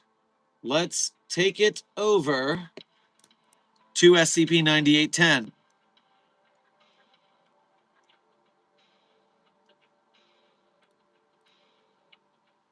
Addendum 3. Internal memo, October 26, 2022. To Kate McTierris, Director of Region 352, from Agent Burroughs. Let's see what we got. Director McTierris, got a couple of updates. First, we finally have a name. Moira Edison from Marshall Carter and Dark got her hands on the survivor of the Spring Hill incident. Told us right before keeling over that the one causing all this goes by the name of Rosemary. I asked Ortiz to look over the records of all the wrecked churches to see if there's any mention of a Rosemary somewhere. Could be she was a member at one of them. Second thing, got some results back from mycology. They ran autopsies on both of our recent victims and found strangely high concentrations of nerve cells in their fingertips. As a reminder, we observed both men digging their fingers into the dirt just before they died. Well, knowing what I know about fungi, I got a little curious, so I asked the mycology guys to go back to the locations of death and start digging up the dirt. What do they find at each spot? A massive mycelium network extending out in just about every direction. You know how fungi can send nutrients and electrical signals to one another and even to each other species through these networks? Got a feeling something similar may be happening here. Anyway, the full report is on its way to you. I'll keep you updated as I go. Signed, Agent Burroughs. Since that was pretty short, we're going to do the next addendum as well to keep up. Addendum 4. On November 6, 2022, Unusual Incidents Unit representatives notified the Foundation of another 9810 incident, one that seemingly had only occurred earlier that day. The New Life Fellowship Church near Crestview, Florida had been destroyed. Agents Burroughs and Chatterjee were promptly dispatched to the location. Joining them was UI useless agent Barry Ortiz. I guess they're not useless this time. They did tell us something happened. Video log begins. Agent Burroughs, Chatterjee, and Ortiz are standing in front of the ruins of the church. All three are wearing respirator masks. Guess I need to thank you for finally remembering to bring me an extra mask for me. Just make sure you do what I tell you and don't get in the way. Where do you want to start, Agent Burroughs? Burroughs tilts her head as she eyes the ruins. Seems we've had some good luck that this church isn't quite totally collapsed like the others. Let's go around the perimeter first. I'll collect samples. Chatterjee will take photos, and Ortiz, just make sure you're around if we need anything. Once that's done, we'll see if we can somehow get inside the part that's still standing. Sounds like a plan. The three split off their respective tasks. By the way, you guys find anything yet connecting our destroyed churches with someone named Rosemary? Not really. We got the stray Rosemary showing up in membership record here and over there over the years, but no one who fits the profile of our perpetrator. For that matter, we still don't have anything substantial connecting these churches together either. Figures. Until we learn something useful about our Rosemary, there's not much we can do but scavenge around her handiwork after the fact. Well, who better to scavenge than a buzzard? Maybe there's something here that'll tell us what she's planning next. Then we can stop her before it happens. That's kind of wildly optimistic, kid. It works for me. I'm honestly getting a little nervous. My brother's family doesn't live too far from here. Don't know what I'd do if I woke up and saw their church was the latest to go down. Then again, not like she's been hitting Catholic churches, so they're probably in the clear. Your brother's Catholic? I mean, I'm supposed to be too. Job keeps me busy enough that I haven't been in a church in a spiritual sense in a long time. Makes sense. What about you, newbie? Would you consider yourself religiously affiliated? Not really. My parents weren't religious, so I just never really grew up with it. Can't say I have any interest in it now either.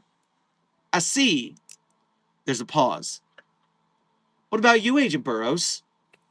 I don't want to talk about it. Oh, sorry. That's the line of questioning I wouldn't advise with Agent Burroughs, newbie. Okay. The three continue to walk around the perimeter. Eventually, they come to a door leading to the still impact portion of what looks to be the church's sanctuary. Don't hear anything inside, but let's be careful opening the door anyway. Prepare to breach. The group splits up to either side of the door, each drawing their sidearms. Agent Burroughs leads as they breach the door. They find themselves entering into church sanctuary, near the front altar. The space is dimly lit, with 3 rows of pews facing the group. The rest of the sanctuary behind these pews is completely collapsed into rubble. Looks clear enough. Let's go. The 3 enter the building, turning on flashlights as they go. Chatterjee points his flashlight at the pews. Shit. The pews are filled with decaying corpses. Fungal growths protrude from all over their bodies in similar fashion to the man from the country club. Fingers emerging from the back of the pews appear as if gripping them. The bodies sit with their hands clasped together as if in prayer, their heads tilted upwards. They look pretty serene, all things considered. Look at their feet. Burroughs takes a step forward, revealing to the camera that all of the deceased parishioners are missing their shoes. Their feet are planted firmly on the floor, similarly ensnared by fingers, while also covered in wispy white mycelium fibers. What do you think the mycelium is doing to them? Sapping nutrients or something? The guy at the country club said something about joining the other victims. Plus, there's the autopsies that found the nerve cells in their extremities. Then what? Is it sapping their consciousness? It's probably too soon to say for sure. Hey, come on, take a look at this. Ortiz is standing at the end of a pew in the second row. The corpse sitting at the end, who appears to be a male adolescent, is grasping a bright red cylindrical object in his hand. Burroughs approaches the corpse and pries the object from its grasp. Looks like a road flare. Why'd this guy bring a road flare to a church? Not like it would have done much. Flame would have probably been snuffed right out anyway. Looks like there's something printed on the side. Some kind of symbol. Burroughs rotates the object, revealing an insignia resembling a wolf. What's that supposed to mean? Not sure, but I'll hold on to it for now. Burroughs passes the flare to Ortiz. So, what should we do now? You two continue looking around here and gather any information that'll help us identify the victims whose bodies are still intact. I'm gonna head back outside. You're heading back out? Why? I don't know if you noticed, but our congregation seems to be missing their pastor. I spotted some bloodstains near the altar leading out the door. Must have missed it among the overgrowth when we were out there before, but I might be able to follow it. See if our guy might have wandered away from the church.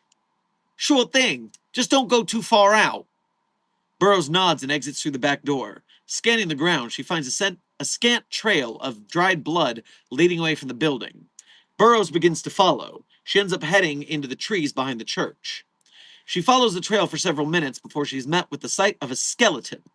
It's lying prone with one hand outstretched ahead of it.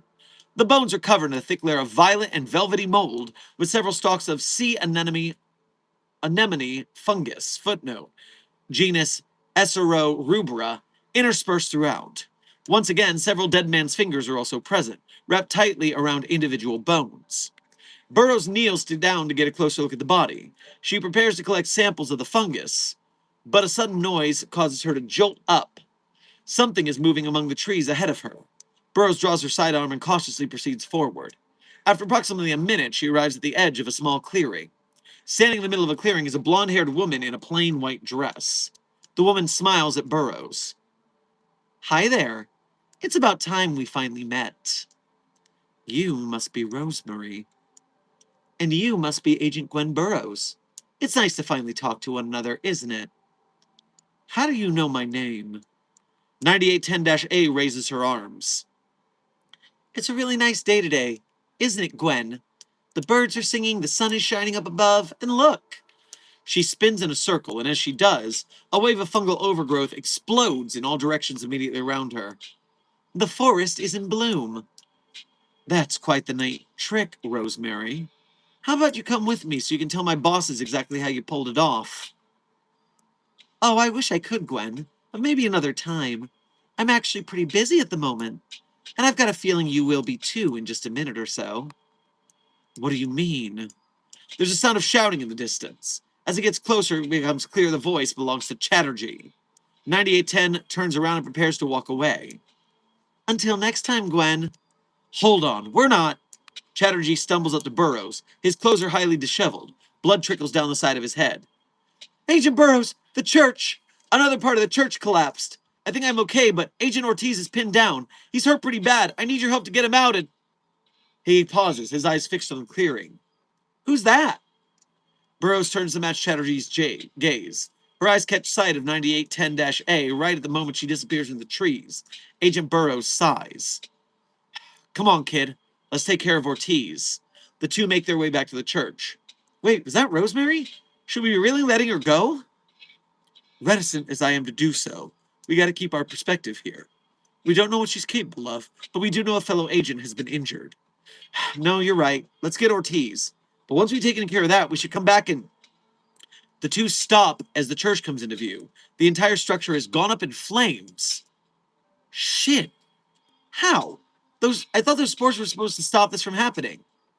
Looks like we've come across a loophole. Burroughs looks into the flames. After a moment, she lets out a sigh. Damn it. She throws off her suit jacket and tosses it to Chatterjee. Hold this. I'll be right back. Wait, don't tell me you're going in there. Sorry, kid, but if I don't, that oaf is probably going to burn to death. And I'm not really in the mood for that kind of bullshit, the UIU paperwork that would follow if I didn't bust my ass to get him out right now. But Chatterjee stands dumbstruck as Burroughs bolts into the burning church. Because her body cam was attached to her jacket, there is no footage of Agent Burroughs inside the church. Agent Chatterjee's camera, however, recorded Burroughs re-emerging from the building approximately 4 minutes later, carrying an unconscious Agent Ortiz. Agent Ortiz was treated for a fractured clavicle, 3 fractured ribs, and extensive third-degree burns. The flare had evidently activated as a result of the impact from falling debris during the collapse. Agent Burroughs, for her part, was completely unharmed.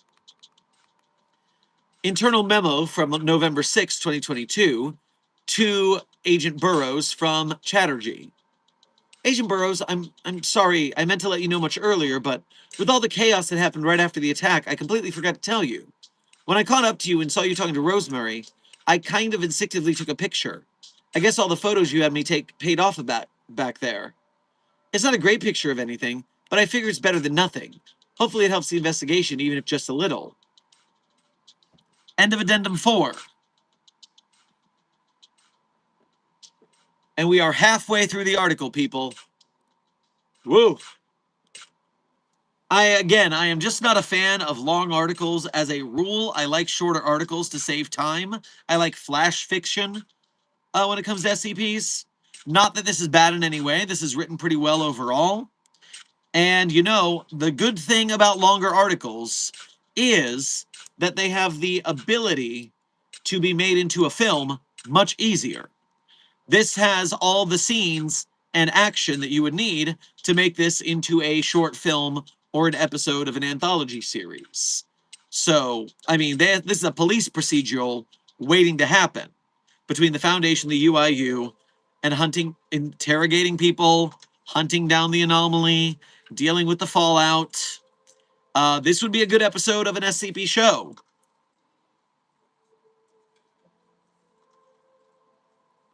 Intern Fella, thank you for sending a flow state to the Containment Hazard Assessment team. I am sure they will get the vibe and do a good job.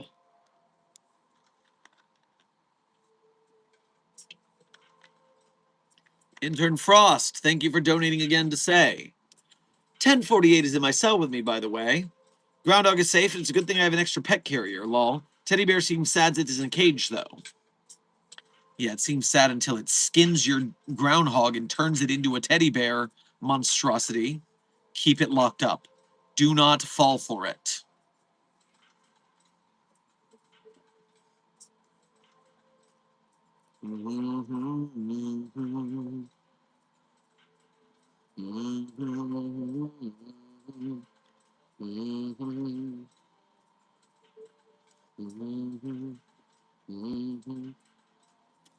Terrigal, thank you for donating again to say.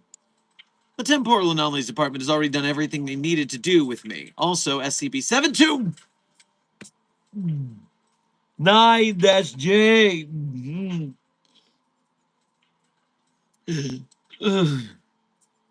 in my office. Don't worry, I'll get it to a box. Go ahead and put it in Wizgoon's office for all that fake news about a fake SCP Netflix series that's causing all sorts of virality on the internet instead of the actual SCP movie we're trying to promote. Ugh.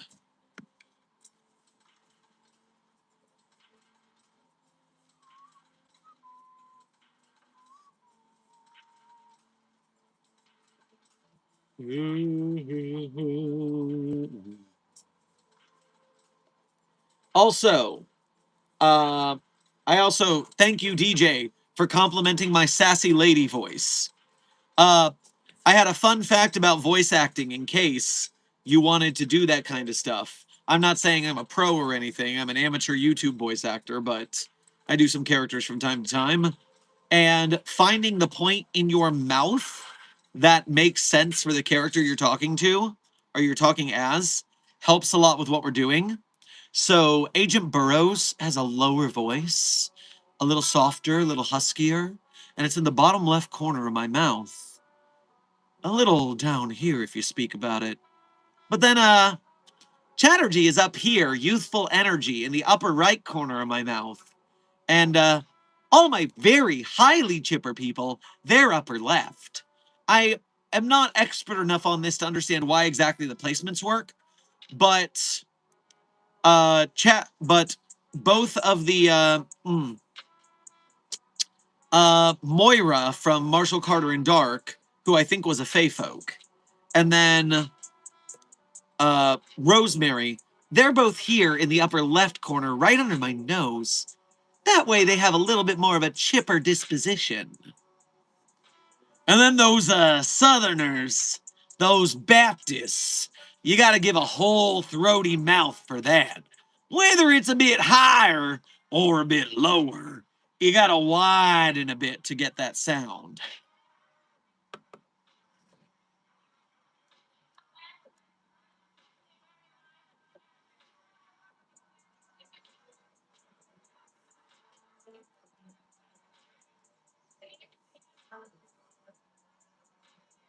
I just joined in. What the fuck is your sassy lady voice?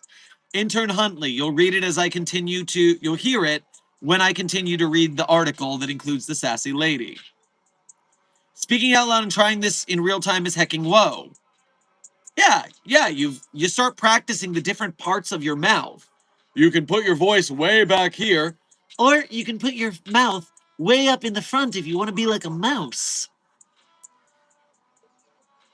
It's just that not a lot of people think about how they interact with their mouth. A great way to do, besides just voice training lessons, is take singing lessons. Do choir. That's how I got into it, and that's how I learned to deal with all this. Intern Carreno, well, thank you for sending a gold coin to the Containment Hazard Assessment team. I'm sure they'll enjoy the spending power of that doubloon. Hey, Dr. Sherman, are you the man? I'm the man, yes I am. I'm the man, yes I am. Intern Fella, thank you for sending a gold coin to the Containment Hazard Assessment team. Their doubloon count is increasing. How many doubloons will the chat leave with? That's up to you guys.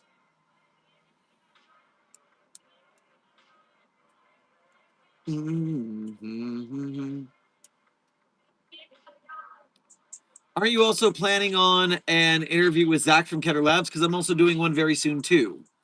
Yes, I'm not sure if it's going to be today or tomorrow. I'm hoping for, or not tomorrow or the next day. I'm hoping for Thursday if they're available, because that would mean that the animal wranglers are back, and that would make my life a little easier. Choir teacher at my school told me to join choir Lamau, but I didn't sign up because I got too scared. Froy, this is your call to join choir. That's where I started all this journey. And once you get over singing in public and learn how to get over stage fright, oh, you are going to have an open life ahead of you.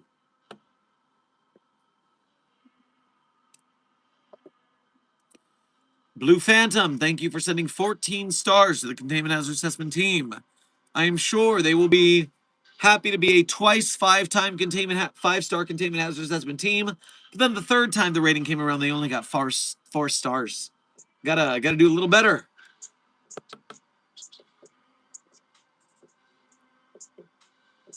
All right, people, back to the article. We got a lot of article left, and I can't do this all day.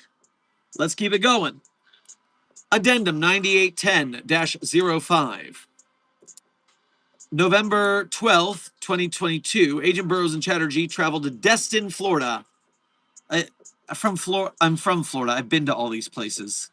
To meet with about contact regarding a possible origin on the road flare. Begin log. Now this is when the photos on the article started to have weird subtitles.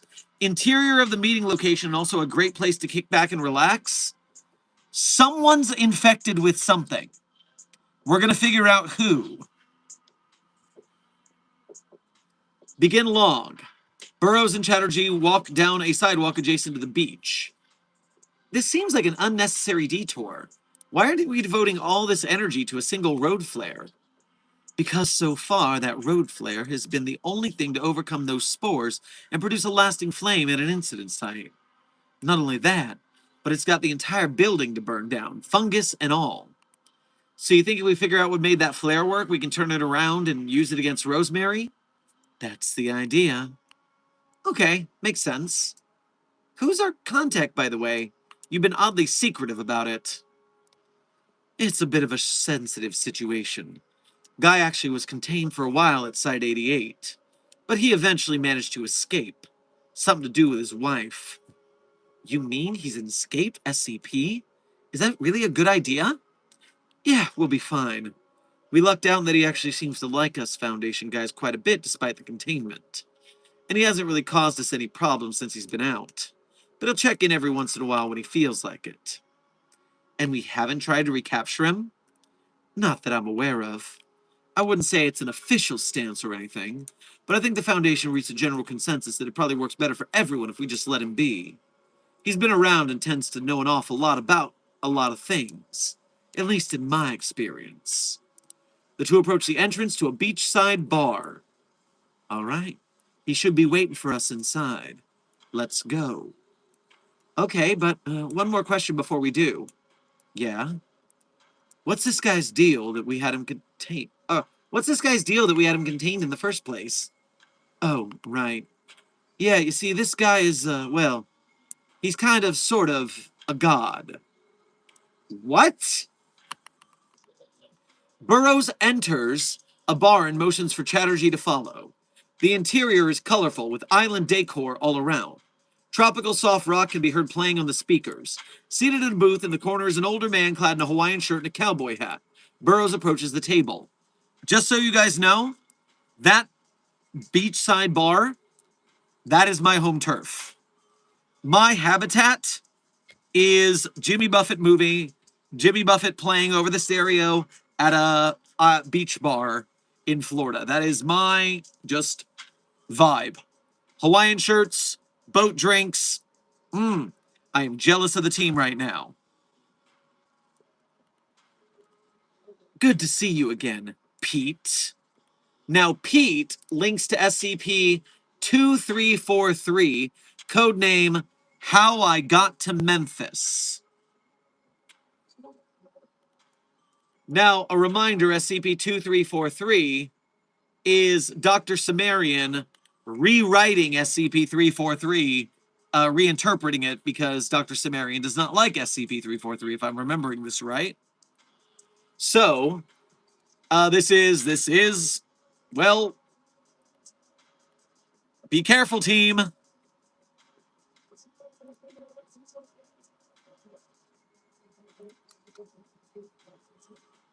Same to you, Gwen. I want to sit down, the both of you. Take a load off. The agents sit at a booth while 2343 takes a sip of his drink. Is that a margarita you've got? I wouldn't have pegged you for the type. Well, you know what they say about changes in latitudes. Jimmy Buffett reference. Yes. Thought I'd embrace the local culture while I was down here. You fellas want some, by the way? He procures 2 additional glasses of margaritas from beneath the table. What the hell? Sure. She takes the glasses and passes one over to Chatterjee. This is Agent Chatterjee, by the way. He's new to the Buzzards. Hello. Yeah, he's got that nervous look to him, like he's still pretty wet behind the ears. Burroughs looks at Chatterjee and nods. Sure, I can see that. How do you think this one's gonna end up in terms of life expectancy? Not sure yet, actually. I'm just fooling with you, son. Don't you worry about it. Here, maybe a cheeseburger will help take the edge off. He lifts a plate holding a cheeseburger and fries from below the table and passes it to Chatterjee. It's a cheeseburger in paradise. Changes in latitudes, changes in attitudes. That's 2 Jimmy Buffett songs. We got this.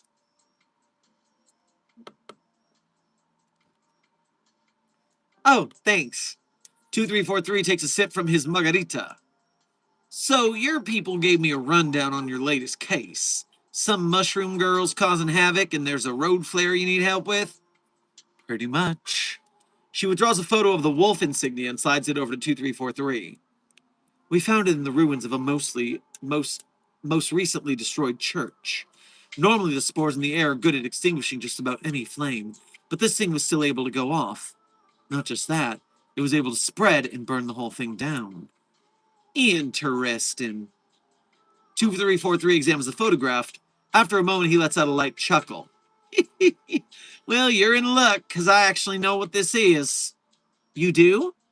Yep, there's a group I had a couple run-ins with. They seem to specialize in the trafficking of illicit goods. Weapons, drugs, contraband. But all that special supernatural twist. Kind of stuff you folks would normally be locking away. Oh, yeah? And who are they? Call themselves the Dogtooth something or other. Their leaders mostly talk to each other on the internet in some private channel. Stumbled my way into there a few times while surfing the web, as the kids say. This wolf symbol, well, it's sort of their brand mark that they stamp on all their goods. Huh, okay. I should probably reach out to the group of interest specialists at Site 55. Hopefully they can put someone in touch with them. She pauses. Unless... She leans forward, her eyes on 2343. Yes? Well, you said you've been in their private channels already. Any chance you could poke around, see what you can find out about the flare? I suppose I could. Proud to say I've developed a bit of a rapport with those guys. They might be willing to humor this old fella if I ask nice enough. Though I would definitely be going out of my way for this. It'd be nice to have a little something to motivate me. You're saying you want something in return. Agent Burroughs, I don't know if... You know, Pete, it's the funniest thing. We had the radio on during the drive over, and I heard an advertisement for some baseball game happening next month. Pensacola Blue Wahoos versus the Biloxi Shuckers. Oh, really? I heard about that. Charity game, right? Tickets are supposed to be pretty expensive, though. Well, it was just so happening that Well, it just so happens I was able to get my hands on a couple. One of the perks of the job, you see. I know you're a baseball fan, so maybe we could work something out. I'd be willing to make a deal, sure. You hand over those tickets and I'll see what I can find from those dogtooth fellas. I appreciate it, Pete. 2343 looks at Chatterjee. You okay there, son? You got a look on your face. Oh, sorry. I guess I'm just a little surprised to see a god excited about minor league baseball. Well, when you've been around as long as I have, there comes a point where you realize you've had your fill of all that sort of religious adulation. Eventually, you just want to move on and do your own thing. Sip some margarita. Besides, there's a lot of pressure involved with being the object of worship. If you ain't careful, you might inadvertently direct your followers down a path they shouldn't be going down. Next thing you know, they're launching righteous crusades that do nothing but spread fear and hate to everyone around them, including each other. It can really fuck someone up if they're unfortunate enough to be on the receiving end of that. For sure. And it can be a devil of a thing to overcome. Trauma like that's the kind of thing that can fester for a long time, turn into something real nasty if left untreated. Burroughs' eyes go wide. Huh. End log. End of addendum. Popping over to the chat, catching up. For all of you who are joined the chat during that portion of the reading and are confused about the stream title, the SCP Netflix situation is crazy. It's that there is no SCP Netflix situation, but some Twitter troll shared a litany of lies about SCP Foundation series run by Netflix. And so many news sites have picked it up as if it's real that an actual SCP movie that is being kickstarted right now, aka SCP Containment Breach the movie, is being pushed out of the news cycle. And we need to put it back in the news cycle. And so you need to go support SCP Containment Breach the movie on Kickstarter by Keter Labs. And also, we need to spread the word so that it drowns out the fake news. Reminder, we are currently just over $27,000 in donations. If we have 72,500 people donate $10, the movie's fully funded. I have more than 10 times that many subscribers. It should not be that hard to get people to donate $10 to make SCP Containment Breach the movie happen. Every $10 is a way closer to a full feature SCP film in theaters. This is our opportunity. So go to the link Des just shared in the chat. Spread the word, people.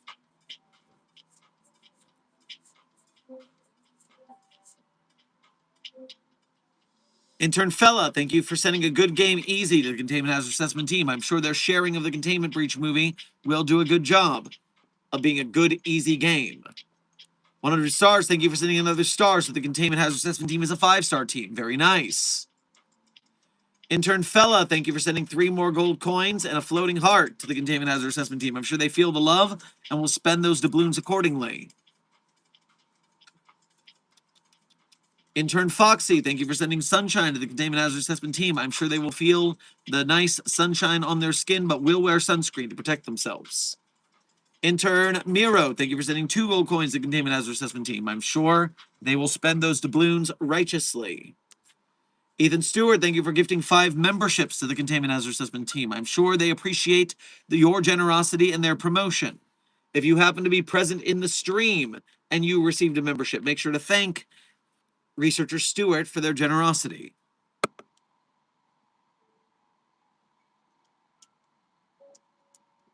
Hey, Dr. Sherman, what have you put SCP-682 in Jurassic World? Intern McCamus, SCP-682 is much more powerful and dangerous than a group of dinosaurs. It is going to be fine. It's going to wreak havoc. It's going to kill a lot more people than the dinosaurs did. Intern Miro, thank you for sending 5 sparkles to the Containment Hazard Assessment team. I'm sure they will enjoy the Sparkle Sparkle. Intern Z, if your dog truly died today, I'm very sorry for that. I am sorry for your loss. I hope you find comfort in your friends and family. I hope your dog was a good companion and is now in a better place. And you should probably practically go to the vet with the dog so they can take care of its last respects properly.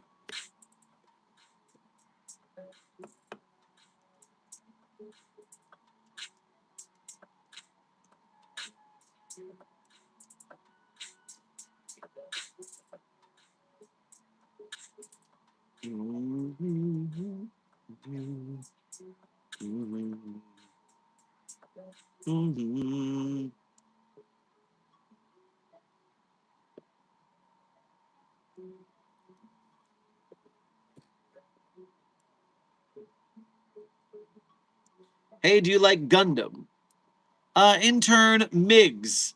While I'm not a huge fan of the Gundam fandom in general, I mean, I haven't seen a lot of it, but what I did see was fine. It's just not something I pursue. I was a part of a theater troupe that required me to cosplay a steampunk Zex Marquise. And I will say, despite being asexual, I did bring Zexy back. Yeah.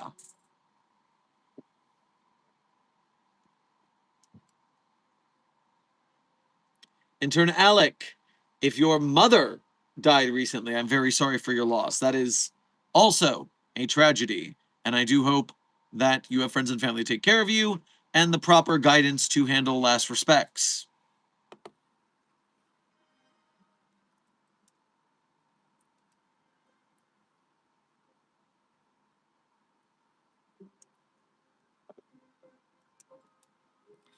I think Migs would like the Dragon Slayer if they haven't seen it. 369 Destroyer. You might be right. Intern Migs. SCP-5514 is codenamed the Dragon Slayer. It is an SCP Jaeger that we use to fight kaijus. You'll probably enjoy that article.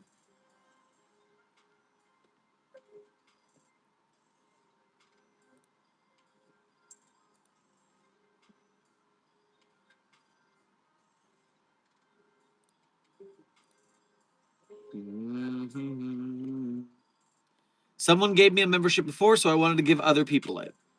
Researcher Stewart, that is very kind of you, and pay it forward is a great mentality for making sure that we pass the goodness that came to us.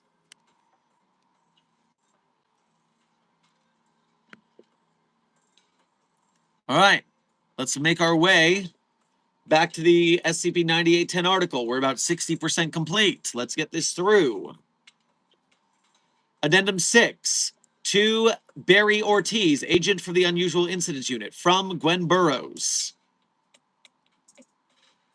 Agent Ortiz, we might have been looking at this all wrong. See if you guys can find records of any incidents in the region at all involving both a destroyed church and someone named Rosemary. Doesn't have to be connected to any of the current churches. Doesn't have to be recent either. Go however far back you need to go.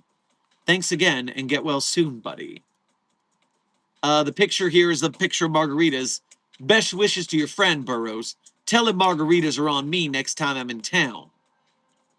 So, I guess SCP-2343 is changing the document for funsies. Frickin' deities. Stop messing with our documentation.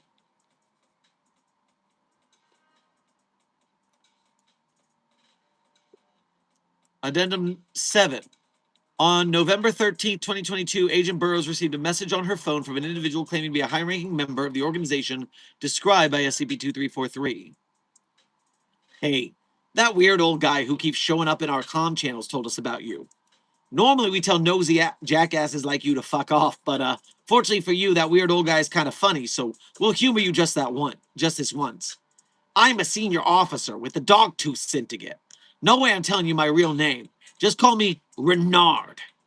I'll cut to the chase.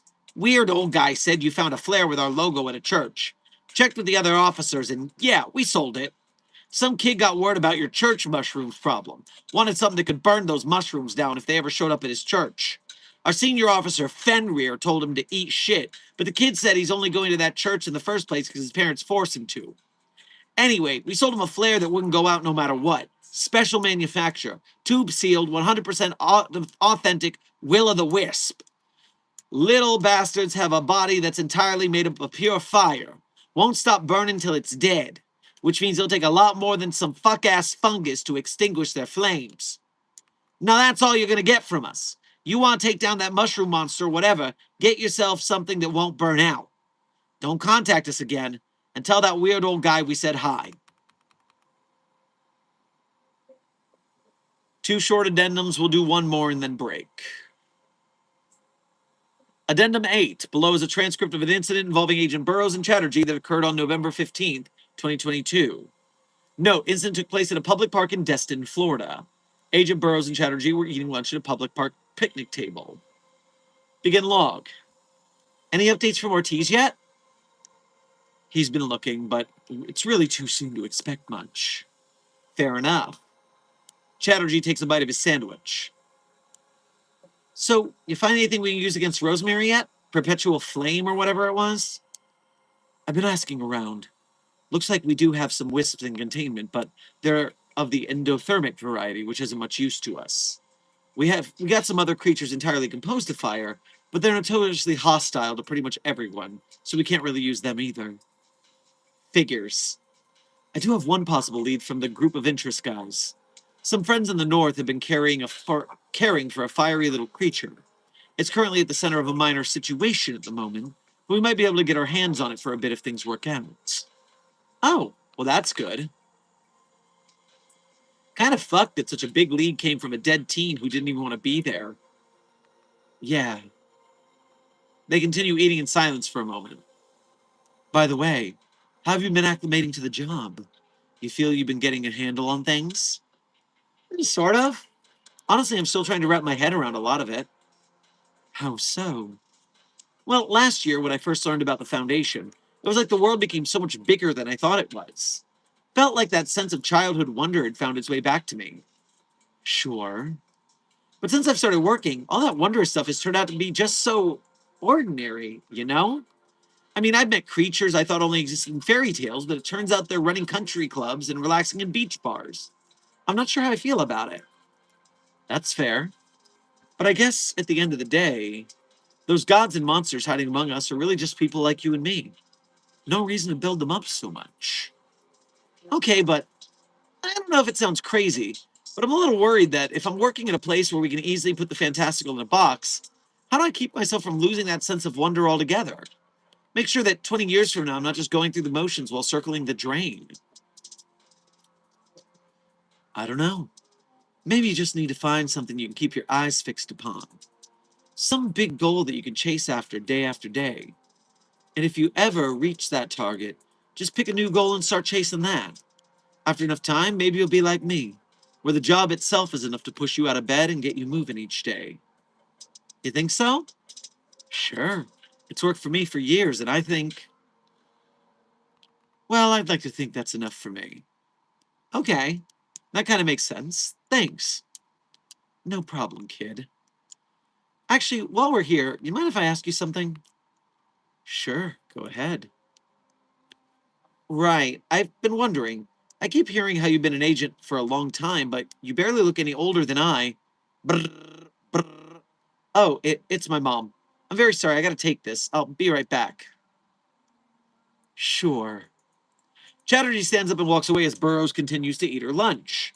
After a moment, a woman approaches the table and sits down opposite Burroughs. Hello again, Gwen. Shit. Sorry to drop in like this. It's just that I've been wanting to talk to you for a while now. I'm not sure the feeling's mutual, Rosemary. Oh, come on. It'll be fun. Besides, I'm sure it'd be very productive for your investigation to have a conversation with your prime suspect.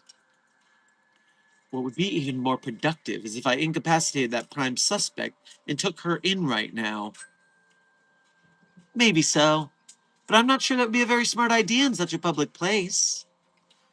A ring of mushrooms begins to rapidly grow around the picnic table. The pale green color of the pile give away their identity as death cat mushrooms. I mean, imagine if some innocent family got caught up in the confrontation. found some really nasty toxic fungus suddenly started growing under their skin or behind their eyeballs. That would be terrible, wouldn't it? What do you want, Rosemary? I just want to get to know you better, that's all. Really. I've been fascinated with you since the first time you showed up to examine my handiwork. Believe me, I'm not that interesting. Oh, don't sell yourself short. You're actually quite captivating. I mean, you've been doggedly investigating the deaths of people who had dedicated their entire lives to the propagation of hate. Hatred to those who didn't look the right way, or talk the right way, or show their love to the right people. What are you getting at? They ostracize people, making them into outcasts, all while preaching how righteous they are. It's all a hideous farce, and frankly, I finally got sick of it enough to do something about it. And that something has been causing a lot of problems. You're so steadfast in your convictions, aren't you? But what's really interesting is that despite those convictions, your dedication to ensuring that no more of these ugly hypocrites get hurt, you're actually a lot like me.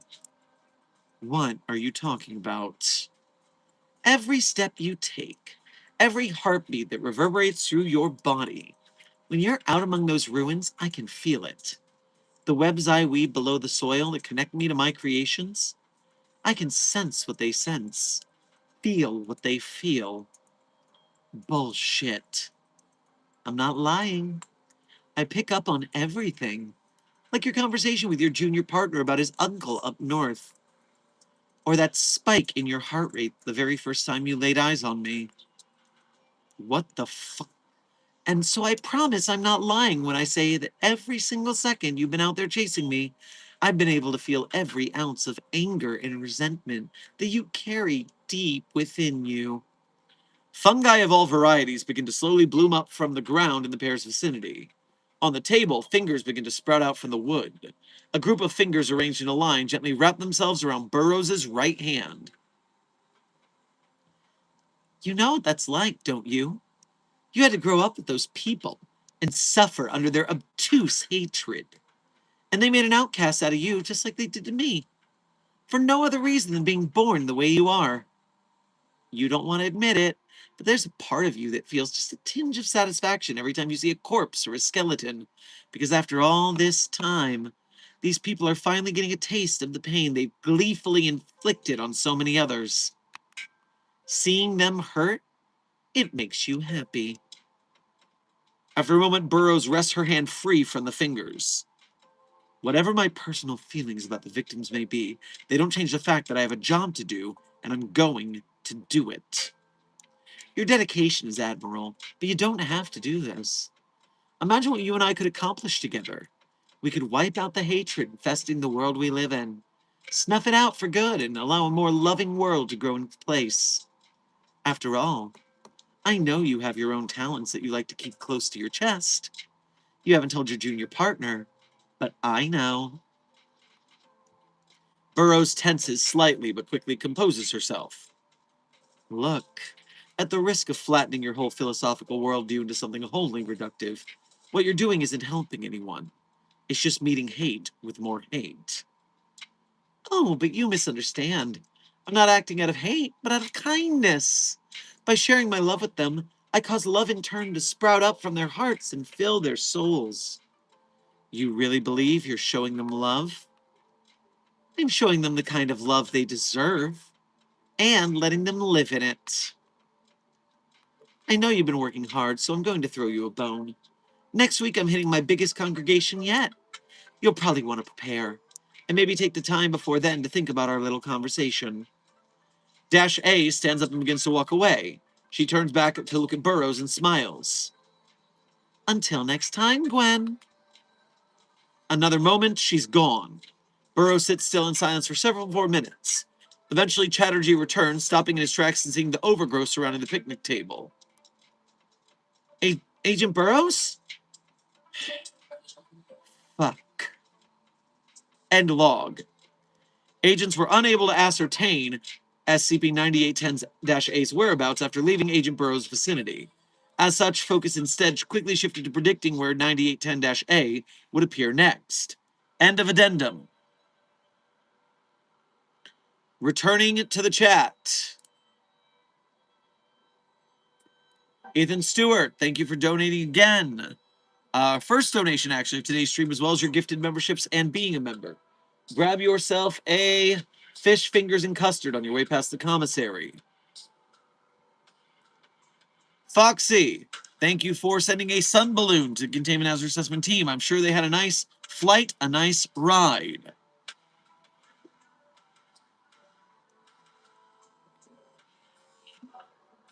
I feel like you'd be really good at reading Dungeon Crawler Carl. Well, I'm sure there's all sorts of funny characters in that.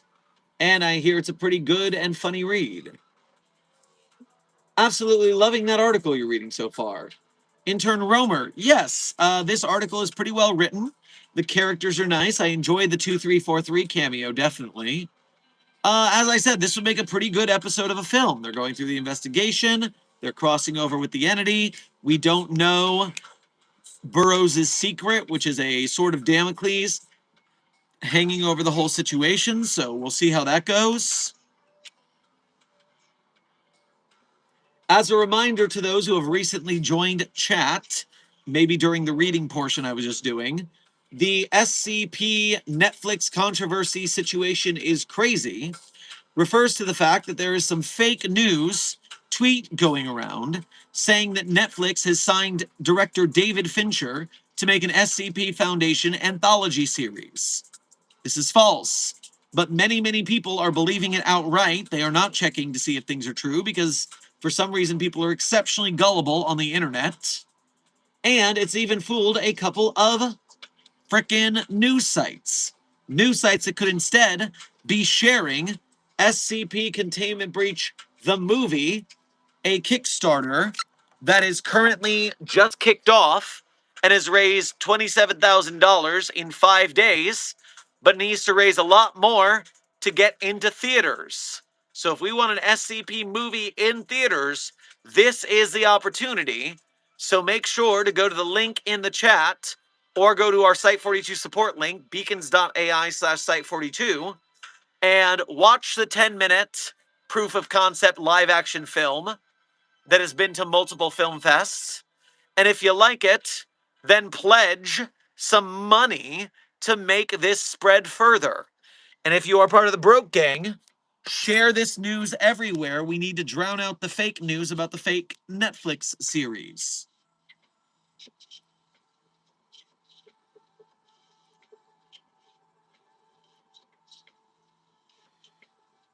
Can you use 294 to kill 682?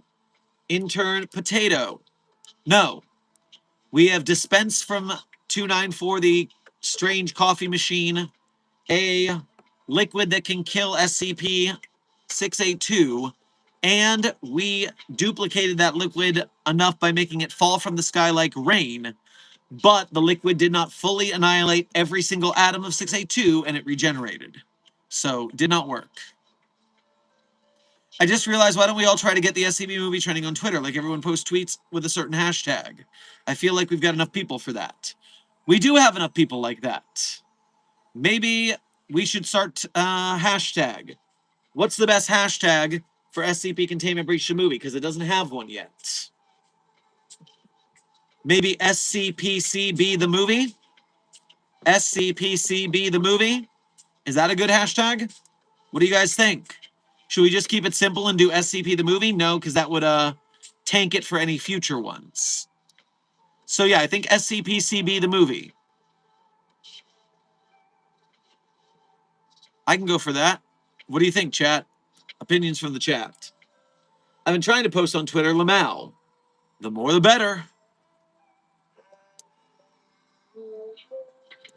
We should plan on a certain day for it, and then everyone posts tweets on one day to get it trending. You got a good point. You got a good point. What day should it be? A day with high internet traffic. So we want it to be a Friday, Saturday, or Sunday. A Saturday or Sunday specifically. We want it to be a Saturday. Saturday is when the most people are off school and work and things and can find social media time. So, a Saturday Afternoon, because people are most often on the internet in the afternoon based on the analytics I see. I think keep it simple. SCP the movie. SCP the movie is fine. If we have to dig out SCP the movie for a future project, we'll dig out SCP the movie for another project in the future. It's simple, it's good. So I mean, no time like the present. I like the idea of doing it this Saturday. Let's do it this Saturday. 4 days from now? Wednesday, Thursday, Friday, Saturday. You know I'll be posting. I am the SCP Foundation's loudest ass poster.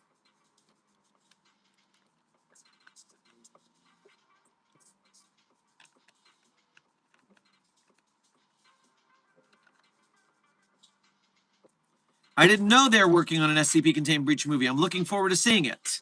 Yes, Terrigal, look forward to seeing it. But also, make sure you donate and or share it everywhere because we need a lot more donations to get it done. So hashtag SCP the movie. Here we go.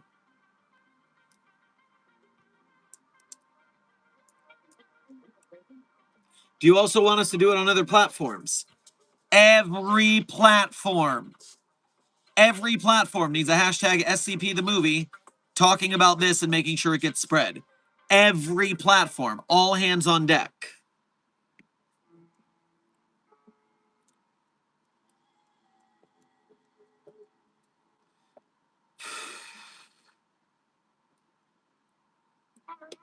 All right.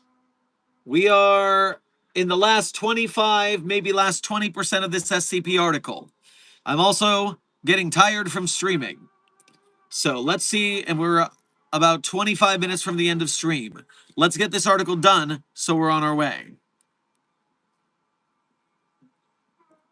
Moving into Addendum 9, external memo for the 23rd of November 2022. Burroughs is emailing Ortiz. Ortiz is emailing Burroughs. Burroughs, looks like your instructions paid off. We finally found something about our suspect. 12 years ago, the Holy Grace First Baptist Church near Muskogee, Florida, burned to the ground with one Rosemary Parker trapped inside. Records say she was part of a young adult Bible study group, who were the only ones present at the time. According to the Horizon guys, the church was notoriously conservative, much like the ones we've been investigating now. Incidentally, a couple weeks before the fire, Miss Parker had publicly come out on social media. Comments from her church buddies weren't exactly supportive. Anyway, Horizon also just got back to us on how all the members of this Bible study group, they went their separate ways after the church burned down. And here's the real kicker. Every church that's been hit so far has had one of those guys present, either as a member or as staff. Right now, we only got one survivor left, one Megan McNulty, a senior pastor at that one megachurch in Pensacola, the Eternal Glory Fellowship Church. Looks like they're having some big regional conference this weekend with a supersized mega service that's Sunday the 27th. If our resurrected Rosemary's gonna hit anywhere this week, it's gotta be there. Signed, Barry. Based on this information, the Foundation and the UIU set up a combined task force to surround and fortify the Eternal Glory Fellowship Church so they would be prepared for SCP-9810-A's arrival on Sunday, November the 27th. It was on Friday, November 25th, however, that 9810-A arrived at the church. Woo! Rosemary juked us. Damn. That's what I would have expected. I would have fallen for this scam.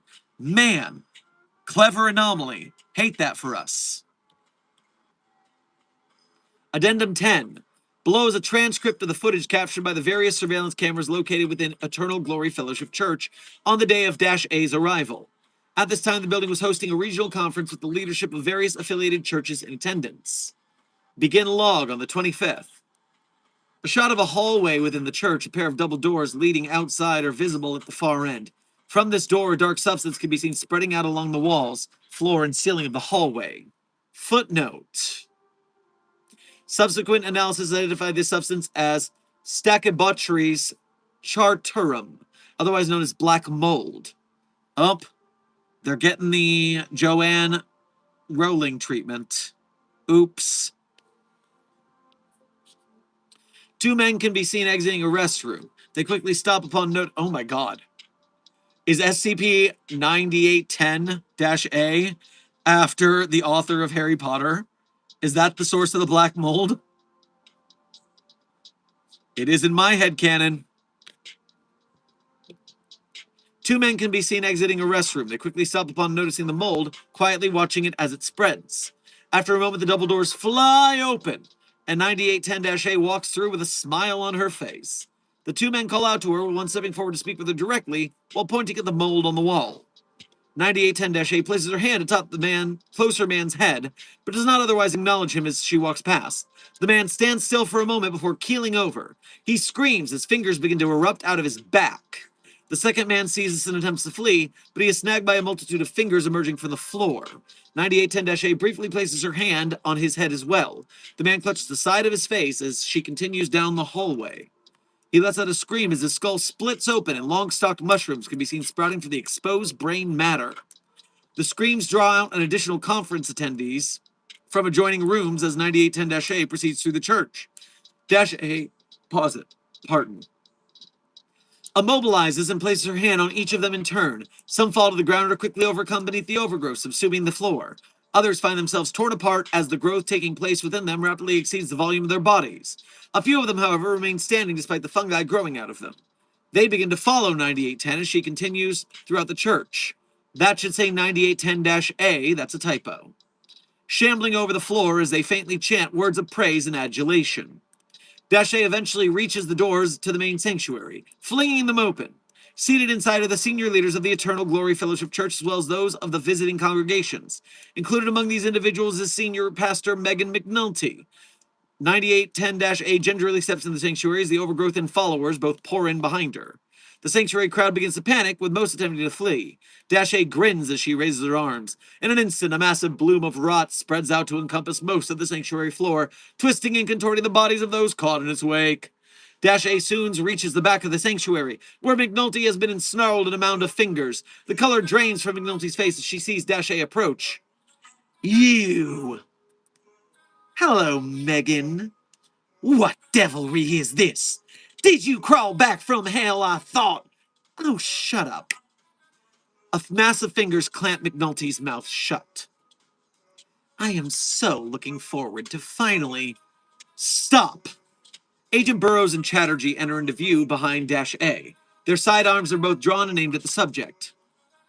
Rosemary Parker, I am ordering you to stop. -A closes her eyes and smiles. Sounds like somebody did their homework.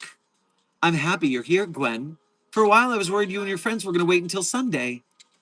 What can I say? We were in the area when the kid suddenly got a bad feeling in his gut. I just thought we should check in. Well, your junior partner has some wonderful intuition. Come on, Rosemary. You don't have to do this.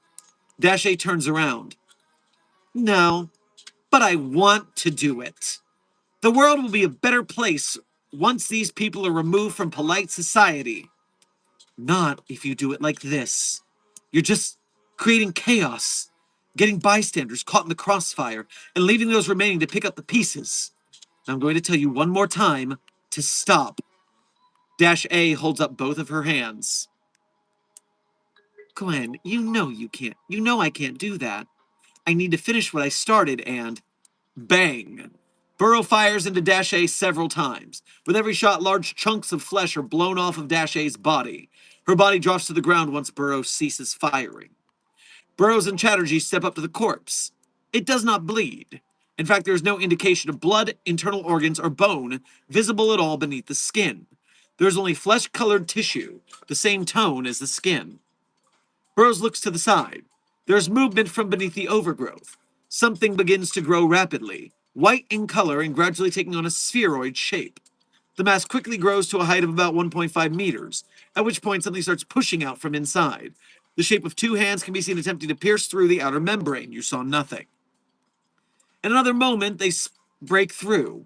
-A, drenched in viscous fluid, tears through the universal veil as she steps toward the agents. Shit. Okay, I'll admit, that one got me. But it's clear that this isn't the ideal environment for open dialogue. Why don't we pick this up later at my place? I'd really rather just finish this here, Rosemary. Dash A shakes her head. Masses of fingers begin to grow out of the floor and start grasping at both agents. Agent Burroughs! Sorry, Gwen, but you'll have to come see me if you want this to stop.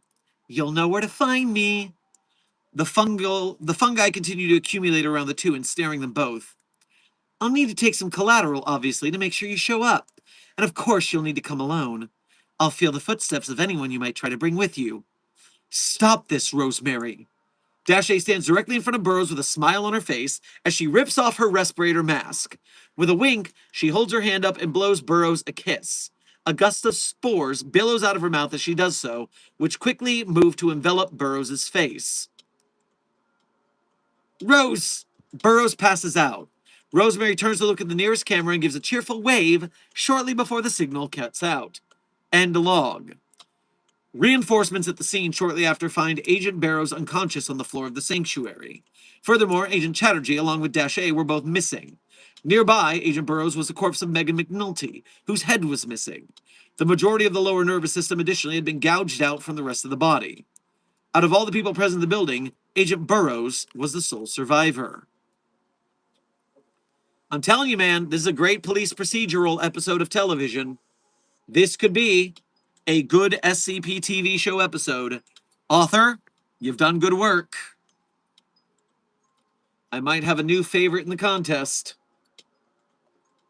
I say not remembering any of the previous entries right now to know if those are my favorite, but this one is damn good.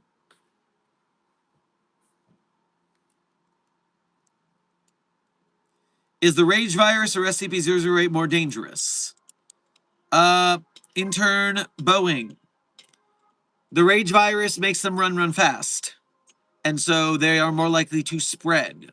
Therefore, 008 does not beat Rage virus.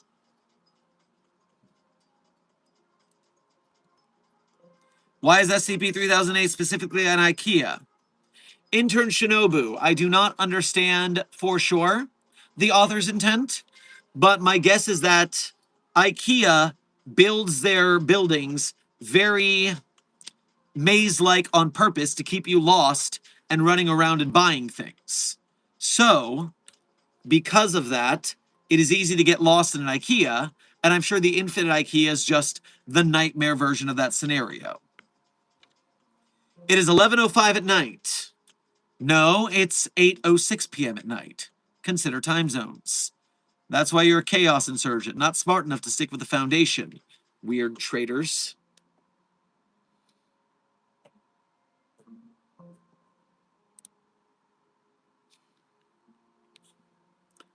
Remember, SCP Foundation chat, that the stream title, in case you just got to stream, the SCP Netflix series controversy is crazy. The idea here is that someone shared a fake news tweet that SCP was getting a series from Netflix, directed by David Fincher, an anthology series. The internet got really excited because they do not check their sources to see that the tweeter had no official clout from Netflix or David Fincher to be saying such things. They just believe fake news outright. Kind of explains the problems with our country, don't you think? And so, not only is this annoying because they're believing lies, but it's crowding out the fact that there is a legitimate SCP Foundation feature film to be shown in theaters that people could be seeing, but only if it gets kickstarted. And so we need to beat the fake news and share the actual SCP movie around.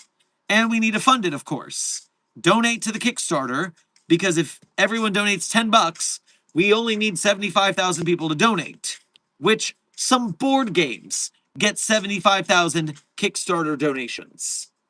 Let me see. If I go to which Kickstarter has had the most backers ever.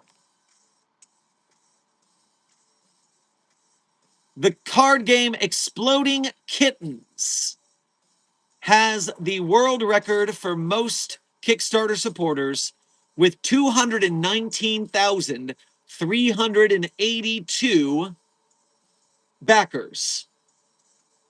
That is a fuck ton of backers, and way more than we need. If we had that many backers, everyone could donate $5, and then we'd have extra. So, donate to the Kickstarter, people, even if it's a fucking dollar. If we get 1 million people to donate to $1, we're done. Donate $1. Do it.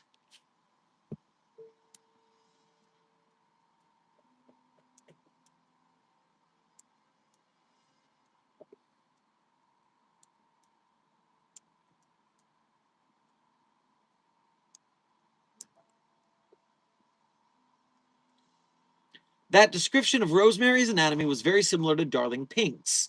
No blood, bones, or organs, just more skin-like flesh. Coincidence likely, but it's odd.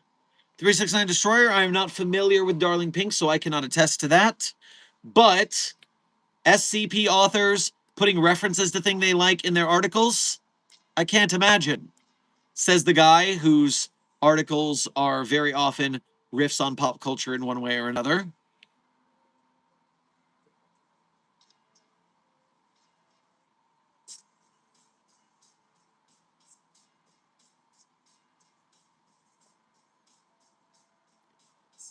Hey, Sherman, do you know anything about how Eye of the Beholders are doing? I really liked how the first episode chapter sounded, but I know they didn't meet their Kickstarter goal.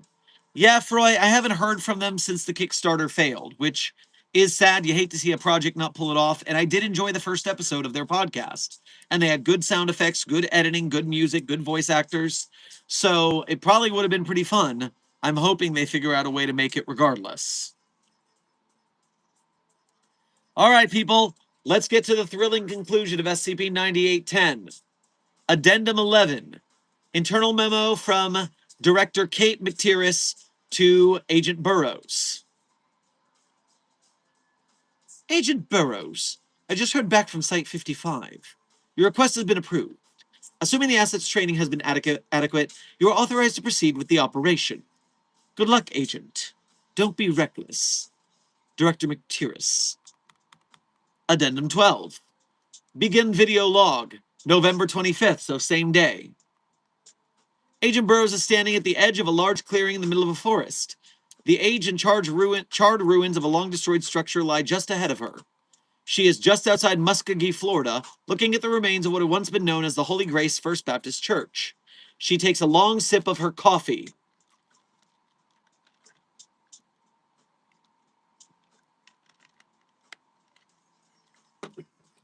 Fuck it. She tosses the cup behind her and turns to her right to face a massive oak tree. At the base of the tree is a large hole leading deep into the earth. Burroughs sighs as she puts on her respirator mask before carefully lowering herself into the darkness below. This is why I am a site director and not an agent. I am not pulling duty with the mole rats going into fucking tunnels. No. It's not it. She lands on a patch of soft clay. Her body camera adjusts to the reduced light, revealing a dark tunnel, the walls lined with a layer of velvety mold. Burroughs draws her sidearm, switching on the flashlight, and proceeds down the tunnel. As she walks, light murmurs are faintly audible from all sides. Quiet whispers intermixed with occasional sounds of laughter. No source of these voices is visible. She continues through the tunnel, observing the gradual variations in the fungi surrounding her as she moves. At one point, light brown fungi resembling late fall polypores can be seen growing out from the walls of the tunnel to her left. The polypores become increasingly smaller and whiter in color until they eventually become indistinguishable from human teeth. Hate that. Burroughs lifts her hand and cautiously prods at one of the teeth. Upon doing so, she's met with a gentle moan from somewhere within the wall, causing her to jump back. Fuck. Yeah, fuck that. She resumes her trek down the tunnel, ignoring the continuing variations in fungi as she goes. Continuing to variations of fungi as she goes.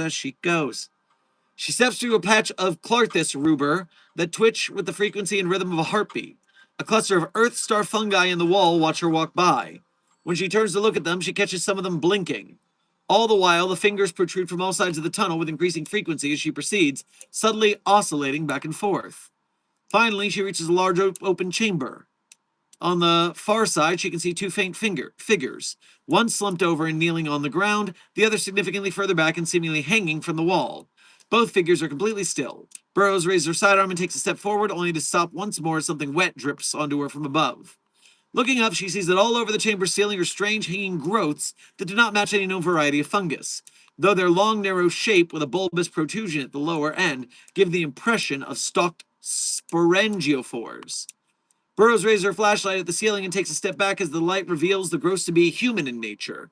The stalks resembling spinal columns, stripped bare with skinless human heads, forming the bulbous ends. This is a hell of a scene. The special effects on this in an episode of television would go so hard. Standing still, Burroughs realizes the murmurs and laughter are coming from these suspended heads. Their speech is incomprehensible, but their faces are frozen in beaming smiles. The flashlight focuses in on one face in particular, where through the laughter, dark-colored tears can be seen forming in the eyes, which slowly build up and drop down to the ground in front of Burroughs. Fuck all of this. Burroughs lowers the flashlight and continues to walk towards the two figures. As she gets closer, it becomes clear that the kneeling figure on the ground is Agent Chatterjee. He is ensnared by countless fingers and appears to be unconscious. She rushes towards him and begins tearing away at the fingers. All right, kid, wake up, kid. Chatterjee appears to slowly come to and begins muttering. Wall. What? The wall. Burroughs brushes away the last of the fingers from Chatterjee and helps him up. She slowly walks the two of them towards the far wall. Before them is the second figure, revealed to be a heavily charred and decayed human corpse. Its limbs are spread out, and the body itself is wrapped in a multitude of white mycelium filaments. Burroughs lowers Chatterjee to a seated position and approaches the corpse. As she does so, a voice can be heard behind her. -A. They confronted me that night, told me I was an affront to God. They hurled all sorts of insults at me, insisted I was in league with the devil, and demanded I repent from my sinful ways. I got fed up, tried to leave, but one of them grabbed at me just as I was about to go down the stairs. I lost my balance, and then everything went black. Burroughs turns around to see -A walking toward her. Cowards that they were, they said they would rather burn down the whole building than allow anyone to find out what actually happened to me. And how did you come back as whatever you are now? No idea, genuinely. But I figured I'd been given an opportunity to get back at the bastards who killed me, and sure no one else would ever again have to go through what I did. By turning them into those things above us? They're living in an eternal, chemically induced bliss now. It may not be the kind of bliss they wanted, but hey, everyone's got to deal with the cards they've been dealt. What's important is that they've been excised from the rest of the world, along with all their hate. This is a pretty fucked up way to eliminate hate, Rosemary. All the more reason you should be here with me. I know you're like me, in more ways than one. Is there really anyone out there who understands you, truly knows you, like I do? Even if I do go with you, you'll just keep doing this, won't you? Sowing pain and carnage everywhere you go. Not sure I'd use those exact words, but that's the general idea. Well, shit. Guess I've just got to kill you then. She withdraws a pager from her jacket, pressing a button before stowing it again. -A tilts her head. Kill me? How exactly do you plan to do that? Oh, it's okay.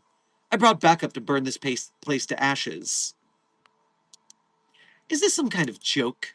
You know my mycelium network can feel every footstep in just about every direction.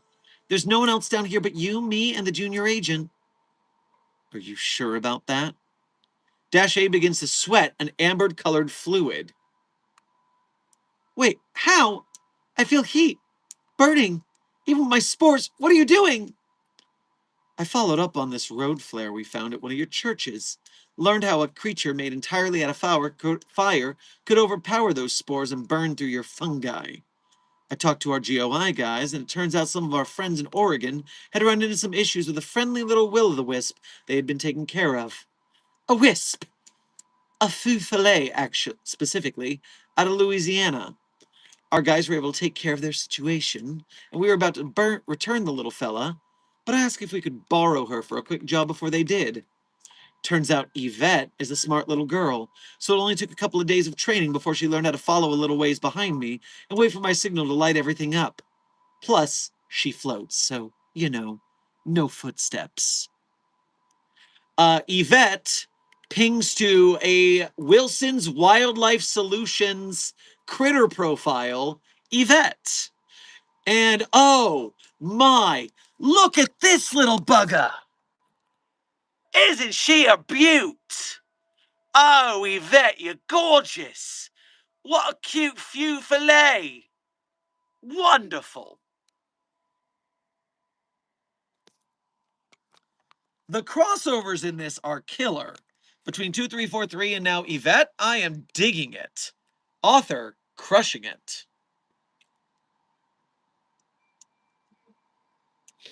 Going back to the climax. Dash A looks back toward the tunnel where smoke can be seen pouring out. You wouldn't!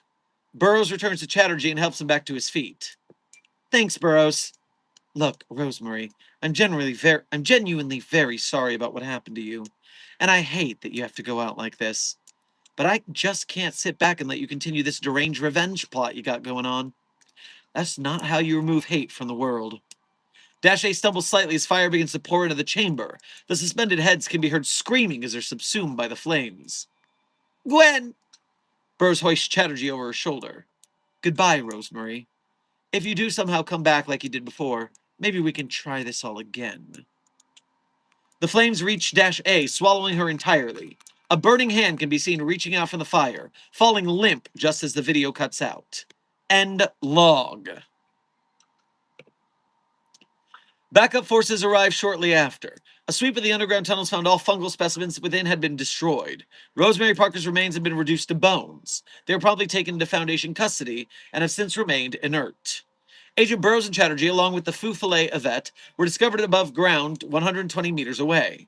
All were found to be in good condition upon examination and were brought back to Site 88. When asked at the scene how Burroughs was able to escape the fire without her or Chatterjee suffering any burns, Burroughs responded that it was, quote, none of their fucking business. Interno memo from Chatterjee to Burroughs. Agent Burroughs, want to say thank you for going out of your way to rescue me, and for looking out for me all this time, if we're being honest. I learned a lot during this case. Think I've also got a better handle on how I feel about things.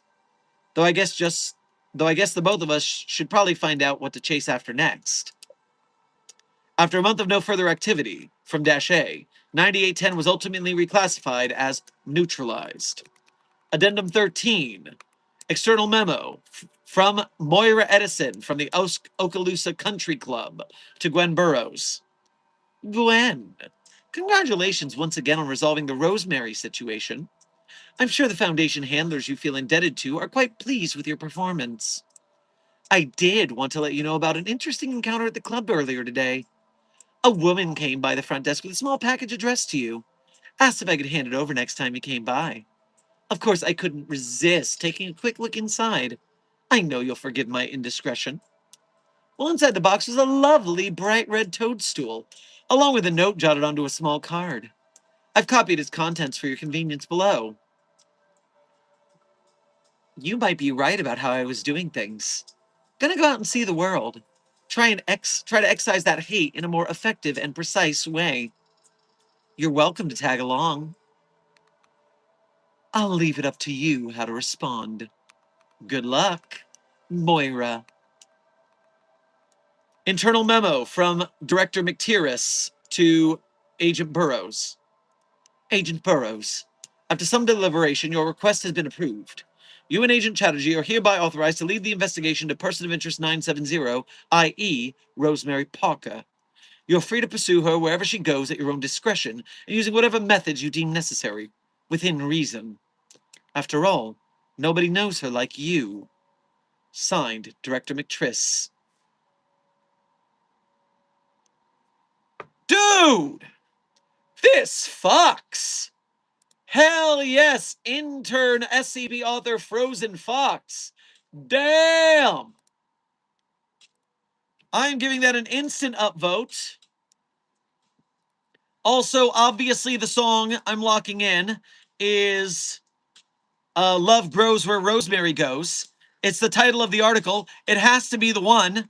It has to be successfully the first time I get a song right. Please, oh please, be the right song. Don't throw me off for a loop here. Hi everyone, this is my very belated submission to This Is My Jam Con, where my prompt was, Love grows where my rosemary goes. I got a goddamn song finally. It only took 13 fucking tries, but we got one and that's all I wanted.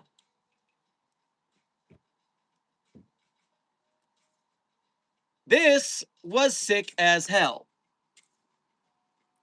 I want to see this as an episode of a live action SCP television series. Everything in this. You get it going, they're investigating, they're interviewing people, you show some horror movie shots of Rosemary doing the thing at the different churches along the way. Then you run over to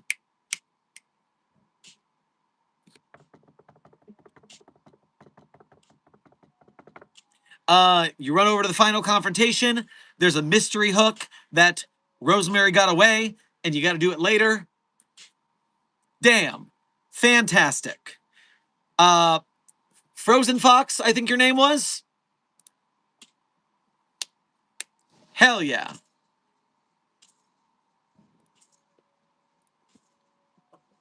Okay. Foundation staff, we are 6 minutes past the end of stream. However, I will hang out for another 10 minutes. I am exhausted. That was a very long article.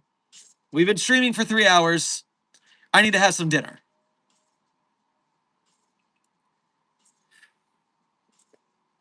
If you came in during the end of that reading, feel free to watch the whole VOD to get the whole rundown. Great article, you'll enjoy it.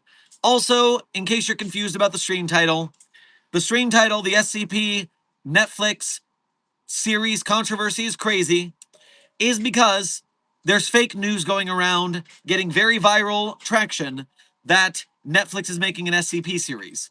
They are not. Netflix, Amazon, and all of those big companies will not touch SCP because they're afraid of the Creative Commons. They're jealous, they're mean and greedy, and they're like, oh, if we make the work, we don't want to share it with anybody. Oh, damn it. A community can support an SCP movie. We can release it on YouTube in the paid function. I will get Markiplier, who just became an aggregator for movies on YouTube, who is going to put Iron Lung out on YouTube himself. He said he'll help other people to put their movies on YouTube. We could be those other people if this movie gets made.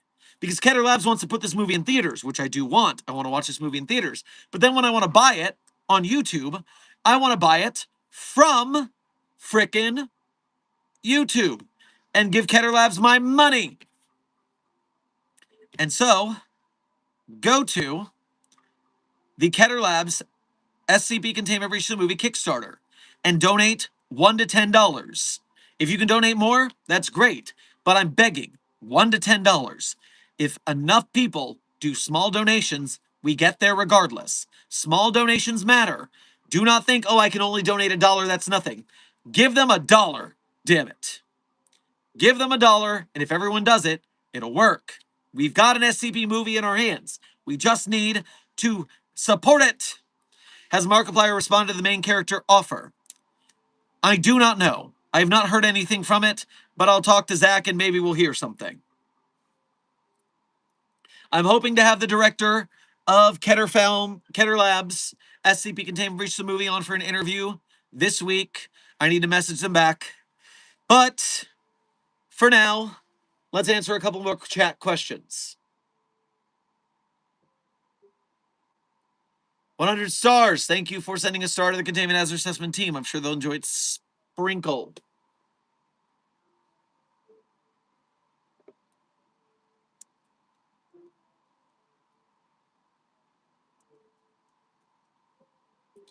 Dr. Sherman, can I eat SCP-009? It looks so yummy. I don't know what SCP-009 is, but I'm just going to assume no. Now let's look at SCP-009. Red ice. Yes. turns all liquid that touches it into itself. All the liquid in your body, meaning you die. No.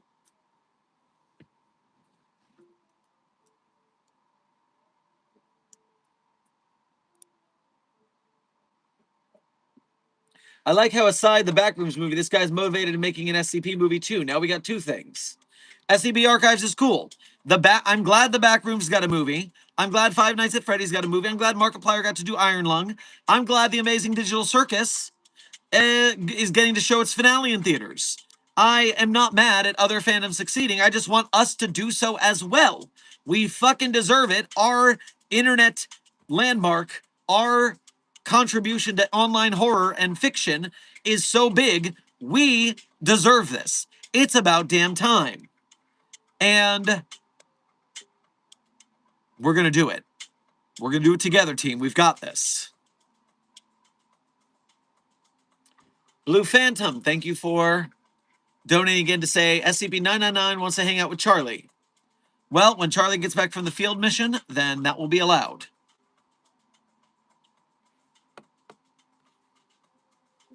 What the hell did I walk in on, sir? Intern Jaro. What you walked in on is us hyping up the SCP Containment Breach movie Kickstarter. That way we can have an SCP movie in theaters. We need to make this happen, people. Blue Phantom, thank you for gifting 5 memberships to the Containment Hazard Assessment team. I am sure they appreciate the promotions. And if you are in the chat right now and you're getting a promotion, make sure to thank Blue Phantom for their generosity. As somewhat of a writer myself, I think I made a cognitohazard. Don't do that, intern Kitty. Don't do that. Don't make more work for us. It takes resources to contain these things. Don't do this. Are you ever going to convince SCP-049 the pestilence isn't a thing anymore? Well, 049 is hundreds of years old, and the older you get, the more stuck in your ways you end up. So, probably not. Delusional bird brain.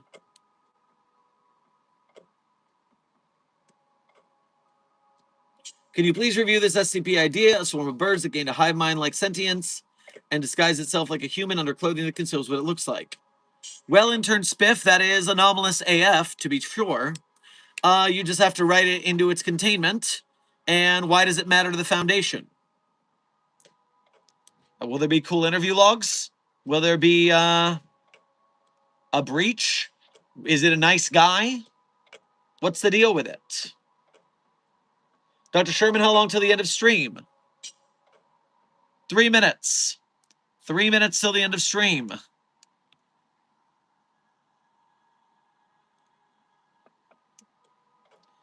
What are some tips on how to write in a similar tone to be an SCP wiki page? I want to make some actually decent fake SCP pages to show my friends for a quick laugh. The best thing you can do, La Romer, is read a bunch of SCPs to understand the tone. The clinical tone takes people a little bit of time to understand and generate properly.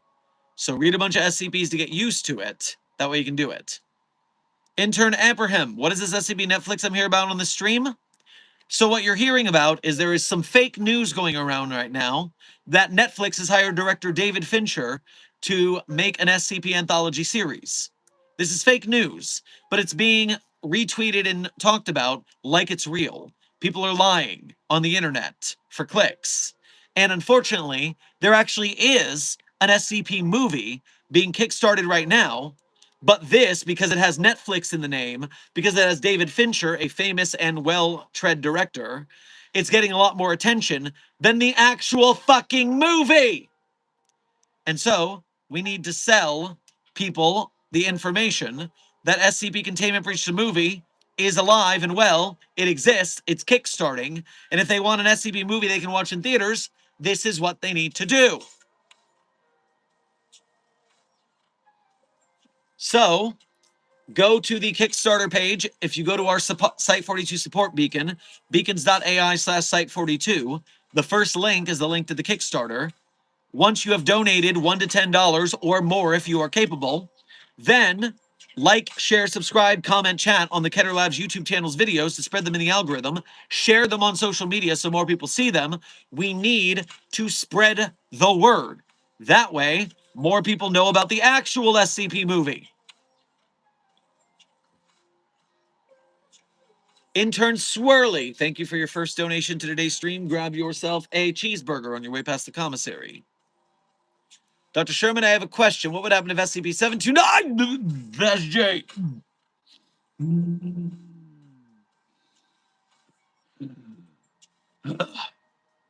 was put in front of the gate guardian? Would it react or just run away? So I'm going to go look at that thing's documentation as much as I don't want to. But my bet is that frickin' the gate guardian went into the portal to Eden and zipped up the door. That way it was closed. That's my best guess at what would happen. Tom Brady, quarterback for the Tampa Bay Buccaneers, was abducted and forced to throw that abomination into the gate guardian's radius. 001 immediately looked at that thing and bowed. A mouse-shaped opening appeared on 001's head. In a loud voice, it said, "My lord." It then picked up the thing and put it in the garden on the other side of the gate that it guarded. That thing was only able to be retrieved when 001 was allowed to have 999 for a day. It should be noted that when asked for reasoning behind why it did what it did, the gate guardian responded with a single word: fear. So I was wrong. It did not run from the thingy. It actually put it in the Garden of Eden. Terrible. Terrible.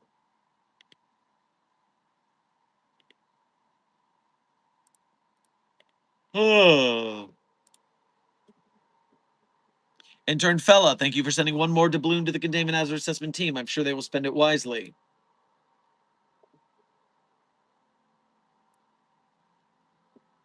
Intern Maria, there is no canon, but one Site-42 is known to be contained in North Carolina, and the one I frequent is known to be outside of the San Francisco Bay Area.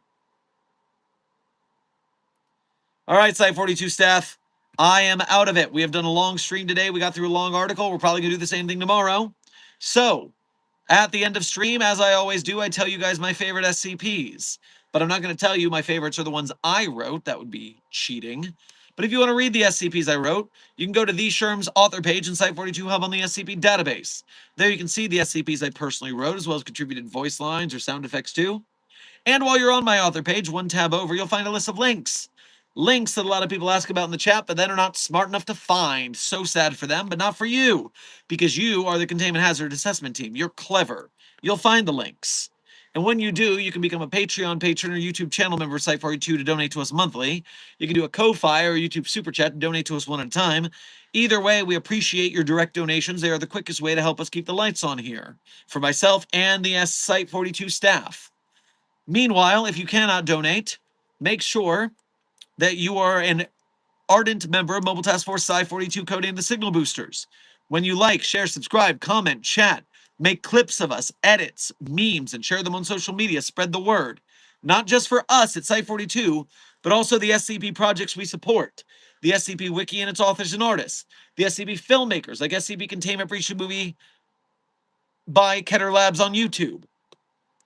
SCP animators, game devs, podcasters, merch makers. You help the SCP community get bigger and better SCP works. It's a hard job, but we can do it, Mobile Task Force Sci-42, on behalf of the SCP Foundation.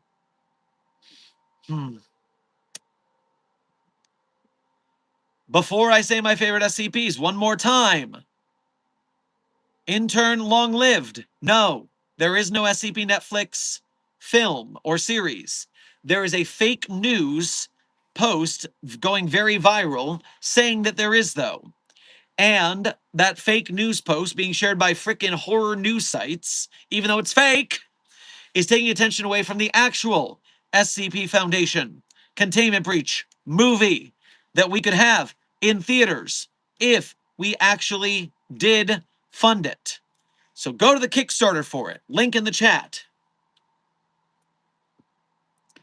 Also, Intern Kitty, thank you for sending a gold coin. I'm sure the chat will make good use of it.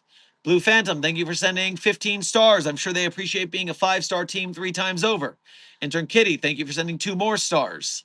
I'm sure that they will now enjoy being a 2-star team because it will give them the opportunity to grow and become a 5-star team again.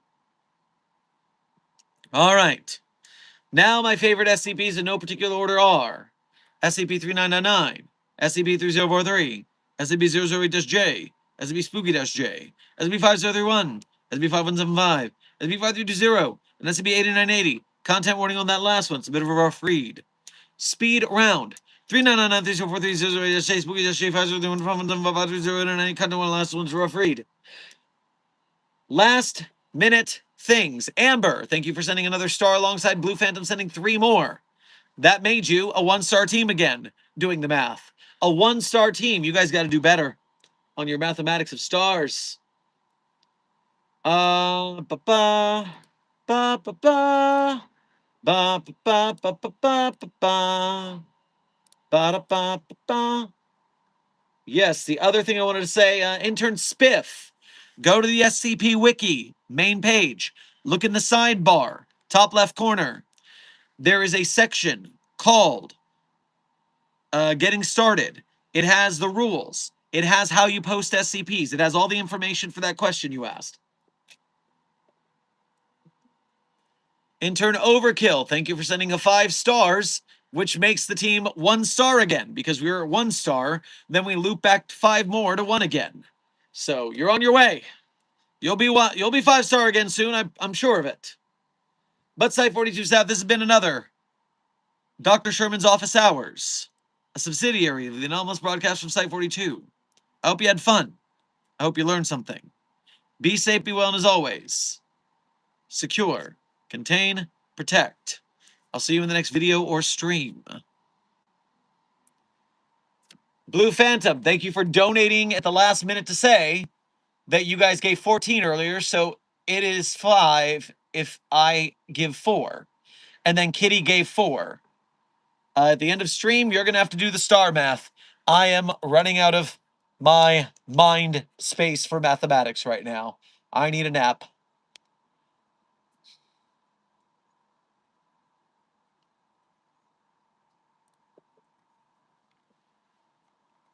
Wait a minute. That's right. We have a different song.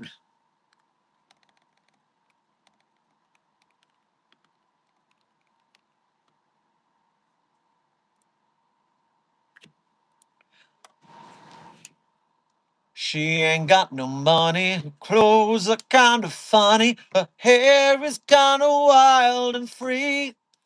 Oh, but love grows where my rosemary goes, and nobody knows like me. She talks kinda lazy, people say she's crazy, and her life's a mystery. Oh, but love grows where my rosemary grows, and nobody knows but me.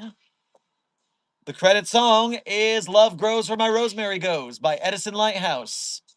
Be safe, be well, Site 42 staff. And as always, secure, contain, protect. I'll see you in my next video or stream. Damn it! Best Just Steve. No, there's no Netflix series. There's no Netflix series. It was a prank by a troll, and we're calling out the controversy because this troll post is taking away attention from the SCP Foundation movie that we could have if we kickstarted it. Go to the actual SCP Containment Breach the Movie Kickstarter by Keter Labs and do the proper thing so that we don't miss out on an actual SCP movie because some shitpost meme is stopping us. Oh, I'm so sad. I'll see you guys later.